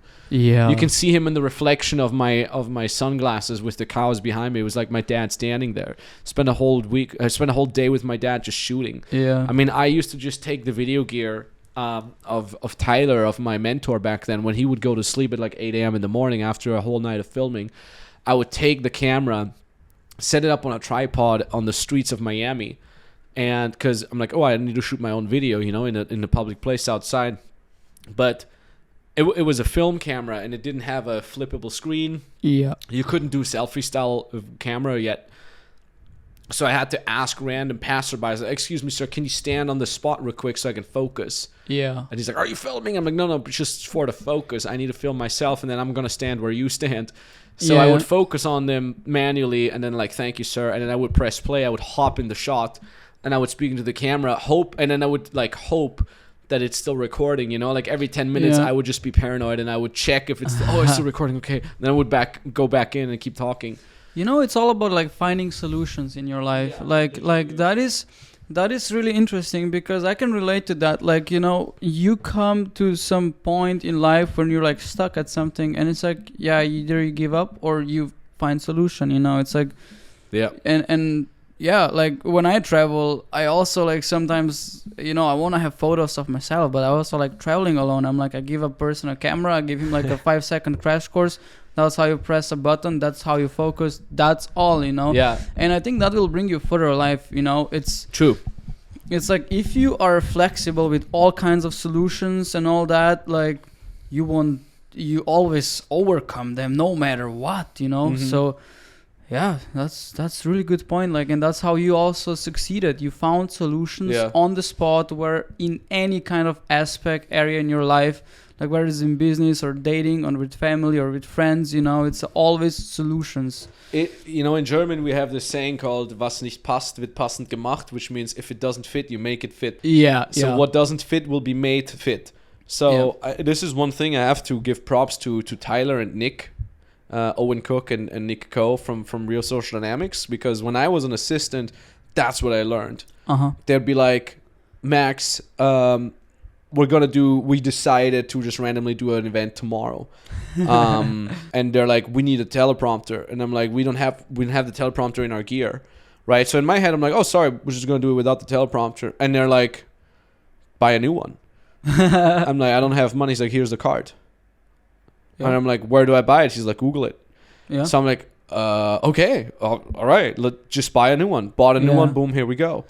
And then I remember years later, I think 2-3 years later, I touched down in New York, and I have to do the Max Hot Seat, which was a 10-hour live event, paid live event, $300 per person. And it's New York, and we got like 150 people ready, and we're unpack the gear. It's like 30 minutes before start. So we're letting people in, we're registering people as they flock in. We set up the projector, the laptop, all good as always. I plug in I had this like little speaker system to help, you know, to boost what I'm saying. I plug it in, and it does like a little sound, and it smells burnt. So the speaker system just died for whatever reason. And I'm like, oh, yo, we have 20 minutes, 150 people. They all paid $300. And again, what do you do? Like, do you give up? Do you da-da-da? But at that point, I had been so indoctrinated into like what doesn't fit will be made fit. Yeah. So I grabbed a volunteer. We had like a group of like 6-7 volunteers each. And I'm like, yo, here's $500. Run and find a speaker system with an aux exit. Yeah. I grabbed my assistant. Here's the card. Run, find a speaker system. And he's like, but you already sent the other guy. I'm like, doesn't matter. Whoever is here first. Get me two. Get me two. We can bring the other one back. So they run, and like literally like 90 seconds before we're supposed to start, assistant comes back, brand new speaker system. We rip it out of the package, boom, plug it in, and off we go. Wow. It was so sick. And where was the second one? The second guy was dicking around somewhere, and I messaged him because that's also funny because my assistant was trained at that time. He was like, boom, boom, boom, ready. You know, he was like, as he was running in the one direction, he was Googling where to go. And the other guy, who was just a volunteer, he was just like, you know, I'm going to try to find it. So, of course, he was nowhere. We're like, we're like, hey, are you ready? Like, any progress? He's like, yeah, I'm finding the place. I'm like, come back. We already have it. Thanks. You know what's interesting? Like, every time we travel somewhere and there is like some other, like, some outside person that has their own team. I'm not going to mention any names or something, but like, it happened a lot of times. Like, our side was always so much competent. Our team members, our assistants, our videographers, our salespeople were always like on point with everything. True. And then you see that, like, I mean, for us, that is normal. That is normally how we operate. But like for others, like their teams, I'm like, yo, he's photographer. He's working like 2 hours a day. He does the photos and dicks around the whole day. Exactly. Meanwhile, we're here like shooting content, maximizing every second, you know? Yeah, we're just caffeinated up. We start speaking double the speed and shit done. And you know what, like, and that's also probably part of it is also because I'm a dick at so many things to the people that work with me, because I'm like, you want to be part of an elite squad, you got to have a thick skin. Yeah. And God knows how many people we've lost that have given up or that just plain quit because I was too much of a dick to them. Yeah. And my thing is like, but look, at the same time, I'd rather have you join us and then hate me and be like, it sucked working with Max, than me tolerating some BC level player bullshit. Yeah. Because that's exactly what you're gonna get. You get people that are slow, people that are incompetent. You get what you tolerate as a business owner, you know? That is so true. I mean, you get what you tolerate. Like, that's where everybody kind of comes through. Exactly. And You do it with everything. You do that with your personal relationships. You do that with your personal success. Like, if you tolerate bullshit, you're gonna get fucking bullshit. yeah. And it's that simple. Like, same as like yesterday, says the guy who's literally on the phone right now. I just got a message from our CMO. Just had to double check if everything's all right. But even yesterday, we were having drinks. Someone's on the phone. Yeah. I'm like, is it important? Is everybody okay? Mom and dad okay? Friends okay? Everybody okay? Oh, you're just checking your emails? Give me a phone. Phone tower. Yeah, exactly. So I'm like, yo, snap out of it. I'm not going to tolerate someone sitting at the table with us zoning out. Because that's what happens a lot. Someone zones out, has other people have... I'm guilty of that too. So that's why I snap myself in and force myself and be like, put the phone away. Yeah. I'd rather be a dick. I like being a dick because at the very least I have values that I stick to. Yeah. And it's the same with clients. Like just this past Monday, I had a very caffeine-induced breakout session with our beginner clients. Yeah. And there's worlds between beginner clients and our advanced clients. Always is. And this is so crazy. So if you listen to this on the podcast, this is really crucial. So every Monday, I have all my calls with my advanced clients. So these are people that are scaling from 20K minimum a month up to 250, 500K a month. They're hiring people. They have systems in place, la-di-da. And then every Tuesday, I have our beginner clients. So these are from 0 to 10K a month. And the type of questions that they're asking, it's always so different. And I'm saying this from a place of love and appreciation, because without our clients, beginner or advanced, I wouldn't be here right now. Yeah. Just blank statement, I wouldn't be here. Yeah. At the same time, you also see it though as like the advanced calls are like, it's someone's turn and they're like, hey Max, thanks for your time. Here's all my questions neatly compiled together. Can we go through them one by one? Yeah. And it's just like question 1, boom, boom, boom, clear. Got it. Question 2, boom, boom, boom, clarifying. Okay. What about this? All good. Next. and then it is just so beautiful. And then you go do the beginner calls and people are like, hey Max, I have how are you? And I have a question. And you know what's always funny is like when someone says, how are you? I'm like, it doesn't matter, dude.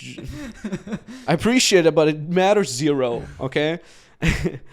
Just keep asking you a question. And then people are like, I have, it's like, and the reason why I want to put this out there is because it shows what's going on in people's heads. The way someone asks you a question is a direct mirror of what's going on in their head. If the question is like, here's my 3 questions, boom, boom, boom, thank you, it means, okay, this person values their time, values their mentor's time, and also has order in their brain. Yeah. And a lot of times a beginner is like, maybe about the... And then they just ramble for 20 seconds, and I'm like, hold on a second, what's the question? And then a lot of times, literally, they say, I don't know. Yeah. So I'm like, what's going on in your brain, mumbo jumbo here, if you don't even know what the problem is? So the quality of the answers is determined by the quality of your questions. And so true. The way you're asking questions shows me what's going on in your brain already. And I keep hammering this in front of beginner clients, and a lot of times they snap out of it and they're like, holy shit, like you told me last time that I don't even know what the question is. And so now what I did is like over the past week, I looked at like my plan, my structure, what I did, and I found out that I have to do this, I have to do that, and I have to do that. Yeah. And it brings order into the chaos of their brain. And this is so crucial because especially when you're a beginner entrepreneur, you go from like, I'm just at my job, I'm getting paid to show up, and I'm doing the tasks that I'm being given, aka it's totally fine if my brain is all jumbled with a bunch of random thoughts, because I'm just here to do the things that I'm being told anyways. Yeah. Versus, oh, hold on a second, I'm responsible now? Wait a minute. Oh, it's my business, like I'm not getting paid to show up. I'm getting paid to freaking execute and deliver. Yeah. So that's the first thing. Get your brain in order, man or woman. Yeah. Get that in order, and find out what needs to be done. Because funny enough, one last thing, what I've realized is we are being trained to have the answers to questions. So what do I mean by that? You go to school, you have an exam, they ask you the question, you have to have the answer. Then you go to work and they're like, okay, you work as a blah, blah, blah. Whenever someone asks you this, you have to know the answer. But the problem is when you want to become an entrepreneur, it's the other way around. It's like you're now the person who has to ask questions. Yeah. What do I need to do next?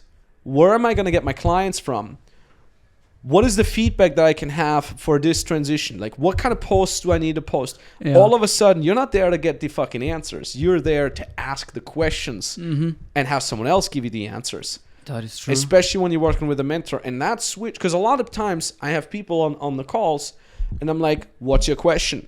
And they're like, I don't have any question. So I'm like, so you're already making 10K a month? No. Okay, well, what's holding you back? And now they're asking themselves questions. Yeah. So I'm saying, you're making 10K a month already? No. Why not?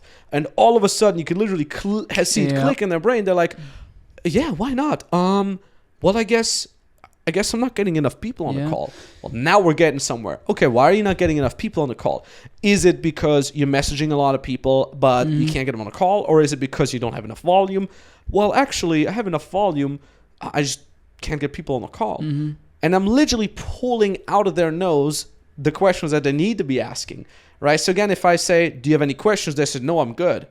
But then 10 minutes later of me asking them the questions that they need to ask me, we find out, hold on a second, I'm not doing the right DMs. And now I'm fixing it for them. I'm literally pulling it out of their nose. And all of a sudden they're like, holy shit, let me go do this. And a week later they come back and like, hey, I made 3 closes, 9K in the bank. So true. And it's again like you need to teach people to ask questions way more than teaching them the answers. Nobody will learn anything if you just give them answers. They will fix that for once. That's that saying, like if you give a guy a fish, he's gonna be happy now, and like if you teach him how to fish, he's gonna be happy forever. Hell yeah. And that is true. You have to make people connect the dots. Same like when somebody asks me something about videography, I'm not gonna give you an answer like how to do this transition. I'm gonna ask you, like, how do you find this thing? Like, is there any tutorial? How do you basically reverse engineering? Same goes like psychotherapists. They're not gonna change your life. They're not like this. True. They're not this. Whatever is a genie in a magic pill, genie in a bottle. Genie in a bottle.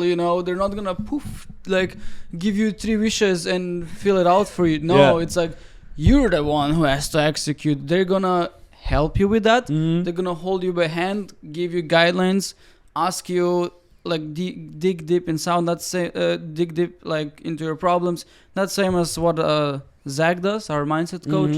He tries to find problems and solves it. I mean, like clients solve them, not he. He shows you where the problem is. And then also the person that like our clients, for example, or whoever is on that side, they have this feeling of they solved it themselves, and that's amazing feeling to have, and that's encouraging, because like if somebody brings you somewhere, like that's what everybody expects, that somebody will just magically show up and fix your life, it doesn't work like this. And it's again, I think it stems from that mentality of like teachers are going to tell you what to do, your boss is going to tell you what to do.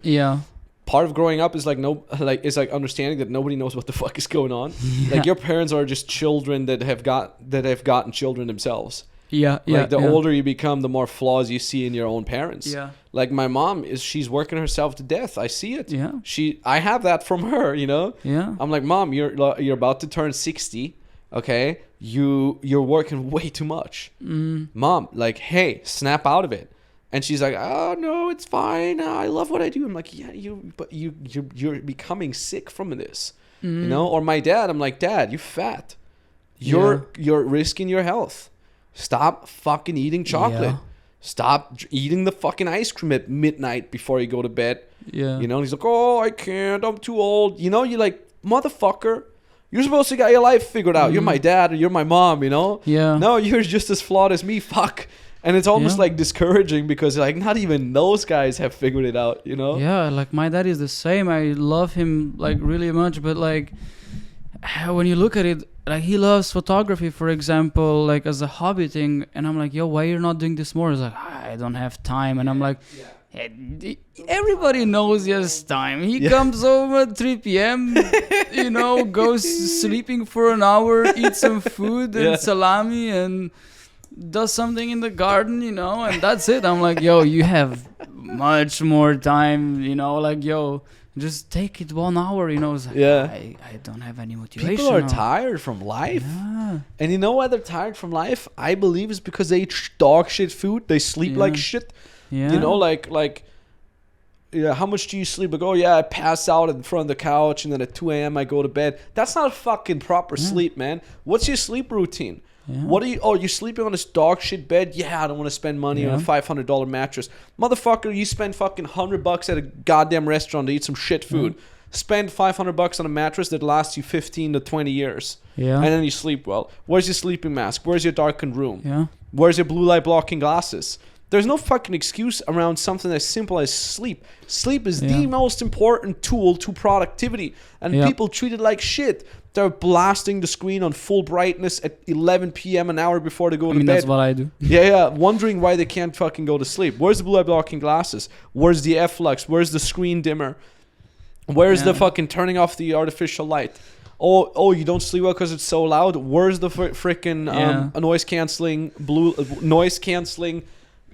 white noise? Like, where's all these things? And then it's every single time I have someone visit me, they laugh at me and go, oh, your little sleeping mask there, bro. Oh, what are these stupid orange glasses? I'm like, you know what? Those are reasons why I'm making the money that I'm making, and you're making the money that you're making. Because I have a fucking sleep routine. I don't fuck with my sleep routine. When I wake up in the morning, I open the curtains, I go outside, I bathe in vitamin D, I get that light in. Like, I don't fuck around with that. And then it's exactly those kind of people that say, I don't have time. You know what's interesting? Like, that's literally, back to that point, like, people tolerate that, you know? And I think it's pretty much simple. Like, at that point, you really have to, like, I don't know. It helped me a lot when I was in similar situations. Like, when I had a period, like, for, like, a couple of months where I just felt unfocused. And I'm like, wait. Am I tolerating this? Mm-hmm. And I'm like, I'm not gonna tolerate that, you know. For example, like, you look, I really adore athletes. They're always sharp, focused, you know, always, they know their game, you know.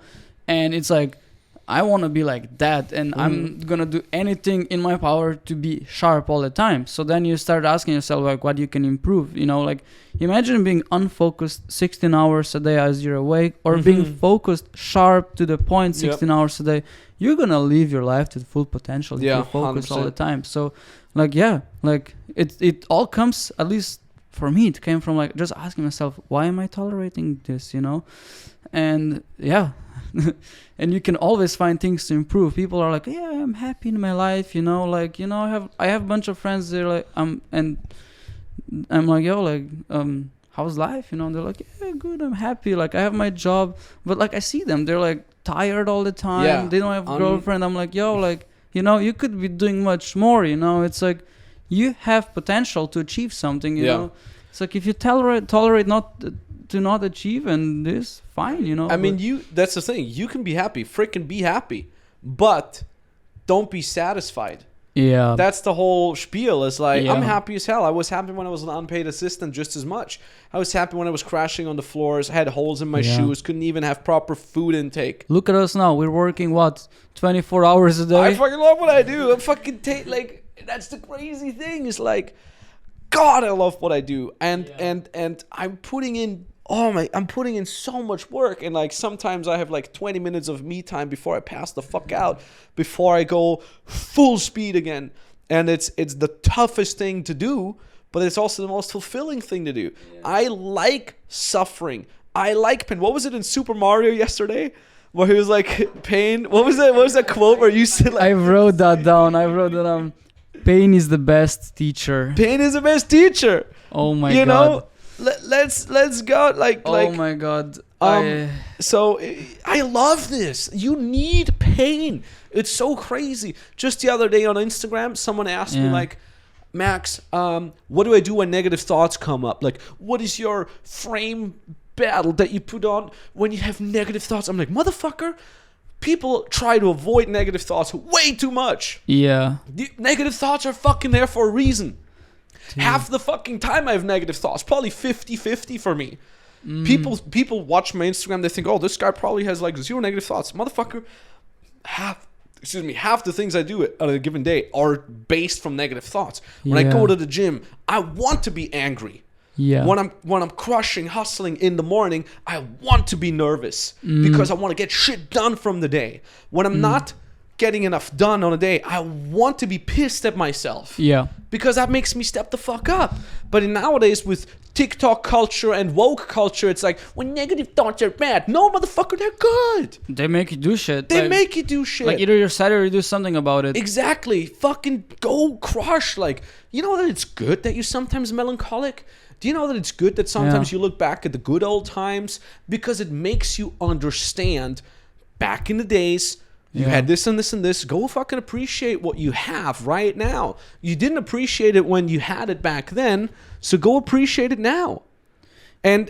Or things like, oh, I'm constantly anxious. Good. Yeah. You should be fucking anxious. Because if you're just walking around, everything is great, whip-de-doo, you get fucked. Your business is going to collapse. You might get fired, you know? Maybe it's fucking good that you're anxious. You know what I do when I'm anxious? I get to fucking work. Yeah. You know what happens when I work? I get awesome shit done. Yeah. So it's again, like, don't try to avoid negative thoughts. Why would you fucking avoid them? Listen to them. And ideally, use the energy. Just like some judo thing where someone tries to attack you and you just use their energy to throw them on the ground. That's what I do with negative thoughts. I'm like, here comes a negative thought. Where is it coming from? There you go. I'm mad now. Let me take this and use this madness to execute, build some awesome shit. That's what I do. I love negative thoughts. Like half the things I built come from negative thoughts, you know? And you're still such a positive person all the time, you know, which is pretty amazing. You know, it's interesting because, like, for example, like my friend David, he used to work with us. He told me that once. I was always like paranoid person and all the time, you know, like stressed and all that. And he was like, yo, like first calm down and like think about it. Can you do something about it? If yes, then fix it. If not, don't worry about it. You know, you cannot do anything about it, you know. So yeah. And it requires mental strength. Oh, like, yeah. I remember hearing this, like, you can fix it, good. You can't fix, you can fix it, great. Why worry? You can't fix it, great. Why worry? Yeah. And I listened to this when I was 20, and I'm like, but it doesn't work. I'm still worried. But nowadays, I'm like, no, I got this. I truly understand. And the craziest thing the older you get, the more I really realize is that like your track record of coming out alive of shitty situations is literally 100%. Okay, so just so you know, your track record, if you're listening to this, your track record of coming out alive out of any shit situation that you've ever been to is literally 100%. Yeah. Just to put that into perspective, imagine you're betting on a basketball game. You have Team A and Team B.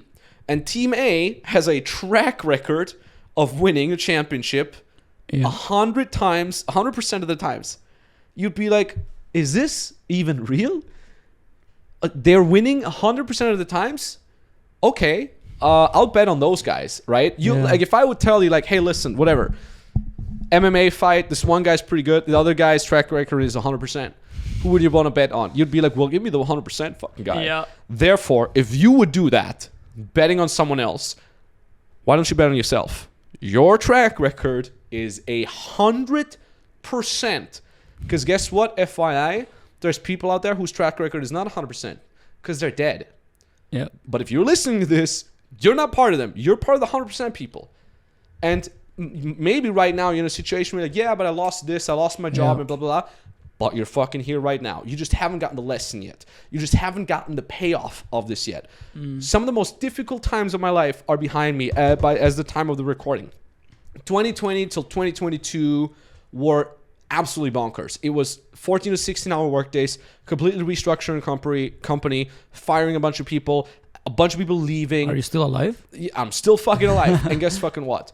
And I think I'm like halfway through that difficult time, I snapped out of victim mentality. I snapped out of it and I was like, stop feeling fucking sorry for yourself, Max. You've gone through way worse shit. Way fucking worse shit. Yep. Put on some Viking music, Viking metal, and Viking ambient music. That's what the Vikings did as well. The Vikings used to say, we're outnumbered 10-1. I like the odds. That's what Vikings used to say. I don't know how fucking historically accurate that is. They probably said other shit, but I'm like, stop fucking feeling sorry for yourself. You just haven't seen the payoff yet. Because if you grind through this, the knowledge that you'll gain, oh my God, will be so fucking powerful. And then we did it, and now we're crushing it, and now we're making way more money than before, way happier than before, healthier than before. I have higher testosterone than when I was 25. I'm 32 now, which is where my testosterone is supposed to dip. It ain't dipping, and it doesn't show any signs of slowing down either. I have like, my beard is getting fuller now, which is funny. Yeah. Because of the higher testosterone. And here's the other thing, and our CMO Robin Bauman, I have once had like a low point like a couple months ago where I'm like, man, I don't know, maybe we should change niches, and he's like, Max, the fact that we're not going to do this, because I know we're not going to change niches, that's exactly the fact why you and I are going to make so much more money than everybody else, because it's exactly at points like this where 80, 90, 95% of people are going to give up and say, this is too difficult, let me go do some other shit, you know? And then they go from making 50K a month, 150K a month, 250K a month with that one business to doing something else that looks to be easier, and they're going to start from zero. Yeah. Right? So now they're going from zero, again, to 50 to 250K a month, whatever. And then they're going to run into the ceiling again. And then they're like, okay, it's becoming too difficult now. Let me change the niche again. So while they're spending 3 years going from 0 to 250, cut 0 again, 250, cut 0 again, 250. The person who's at the 250, who rides it out and grinds it out, all of a sudden they go from 250 a month to 500K a month, million a month. And now they're at 8 figures, which is eventually way more money than the guy who's 0 to 50, 0 to 50, 0 to 50. So yeah, you're going to run into difficult times where it's like, okay, I don't know how to plow through this. It's almost impossible. It might seem like this unclimbable mountain, but when you do climb that fucking mountain, you're upgraded. Like, your character is going to have the newest gear. You're going to have the rarest upgrades. You're going to have all these power-ups. You're going to have a bunch of buffs that are like infinite that you'll always have. You're going to be like a bunch of level ups and so on and so forth. You got more XP than any other fucking character ever before. And now you're way fucking stronger. And that's exactly, and he was so freaking right. Robin, shout out. He was like, the fact that we're not going to do this and give up, but the fact that we're going to keep grinding this out until we fix it is exactly the reason why you and I are going to make so much money and nobody else will. And it's fucking true. If you do something, you should go all in into it, you know? Yeah. Like, I was also in the beginning like a quite indecisive person. That was my major struggle all the times, you know? But like in general, like, you should totally go all in, because like if you think about it, what is the worst case scenario? You can always, like, the worst case scenario, like for me personally, that would be like, you know, you can always go back to your parents' house. Yeah, you're gonna have food. It's like your worst case scenario is dream scenario for somebody else, so don't whine about it. Amen. You know, like, especially like if you live in Europe, no matter where in Europe you are, you're always gonna be good, you know, or like anywhere in the world. My plan B was always just join the army. Yeah, that's... You'll make tons of money. I mean, if you join the army in Austria, you're not going to go to any war. You're going to make your 4 or 5K a month, and you're going to get your food and your shelter, like, you know? Like, your worst case scenario will be surviving 100%. Yeah, exactly. You'll be fine no matter what. Amen. So why not going all in, trying the odds, because I'm sure the odds are going to be on your side, you know? Like, that's a fact. And it's like, I don't know. For me, I'm pretty pessimistic person, and that question helped me a lot of times. I'm like, yo, I'm gonna take the risk, and yeah, like, what are the odds of me losing this? Even if I lose, the outcome will be still good. Maybe not the best, but you know, like, there is nothing to lose, you know? Exactly. And yeah, like for example, my personality type is adventurer, and adventurers are tempted to gambling and risk taking stuff. So I pretty much agree with that, you know. And it paid off, you know. Like, again, like, to go full circle. And I think we're gonna wrap things up here slowly. Yeah. Like, you risked it all as a 20-year-old coming to Kiev, not knowing the language, never been living outside of your home and stuff like that, and now, like, you're 25 and you're miles ahead of every 25-year-old that is in your vicinity, most people at least. You've traveled the world. I mean, you've been to really crazy places, and you've done really crazy things, sleepless nights, blah blah blah, highest highs, lowest lows, and that makes you really wise. That gives you such an edge over everybody else, and you already have an edge over most 35-year-olds. Yeah, you know, and it's still in my head. It's like I see it like as I'm like nowhere close to like what I want to be achieving, you know. You know, like when I started, I was 23. Yeah. When I started coaching, I was 23. So you're already ahead of where I was at 25. So, and I always say this, like, I mean, we have people in our team that are 19, and I'm like, motherfucker, you're already in the circle. Yeah. Of you're already having access to the right things by being in our company at 19. Like at 19, I was studying. I just got out of the army. Yeah. And I was studying. So like my environment was a bunch of broke college students. And now when you're 19 and you work at a company like ours, man, your environment is a bunch of action niggas that are making 20, 30K. You have clients that you get in the 10K a month. You're in a company that's making multiple 7 figures, soon 8 figures. Like, motherfucker, at 19, if I had been there, God knows where I would be now. Yeah. You know, but I started a little later, and that's fucking fine too. Everybody does it at their own speed. Yeah. But it's beautiful to see. Like, so you're 25 and you're already fucking miles ahead, and that's great. Yeah, exactly. And it's like, it's also cool to have like you said, like people like that around, because our team, we're just boosting each other all the time. Yeah. Like, for example, Nico, like, you know, he has qualities. His qualities pass on to another person's qualities and vice versa and stuff like this. So like we're all like just boosting each other up, you know, and this is pretty like important thing, you know. Exactly. Like, this world has so much to give. This world is not there to fuck you over. This world is tough. Yeah. It's very tough, but it's fucking fair. You know, I want to share this thought. When I was studying in high school, we had these filmmaking classes, you know, and I remember the first class. I think that's the biggest lesson I learned from my high school. Teacher came into the classroom in the first 5 minutes. He took like his red pen and started writing. Like he was about to write on the whiteboard, and he was like, "Kids, listen. There's 2 sentences that are really important." He starts writing, "Life is hard. Life is not fair." And I'm like, this is so true. It's never gonna be fair, and it's gonna be hard, you know. So are you gonna go against it, or are you gonna accept this, or how, you know?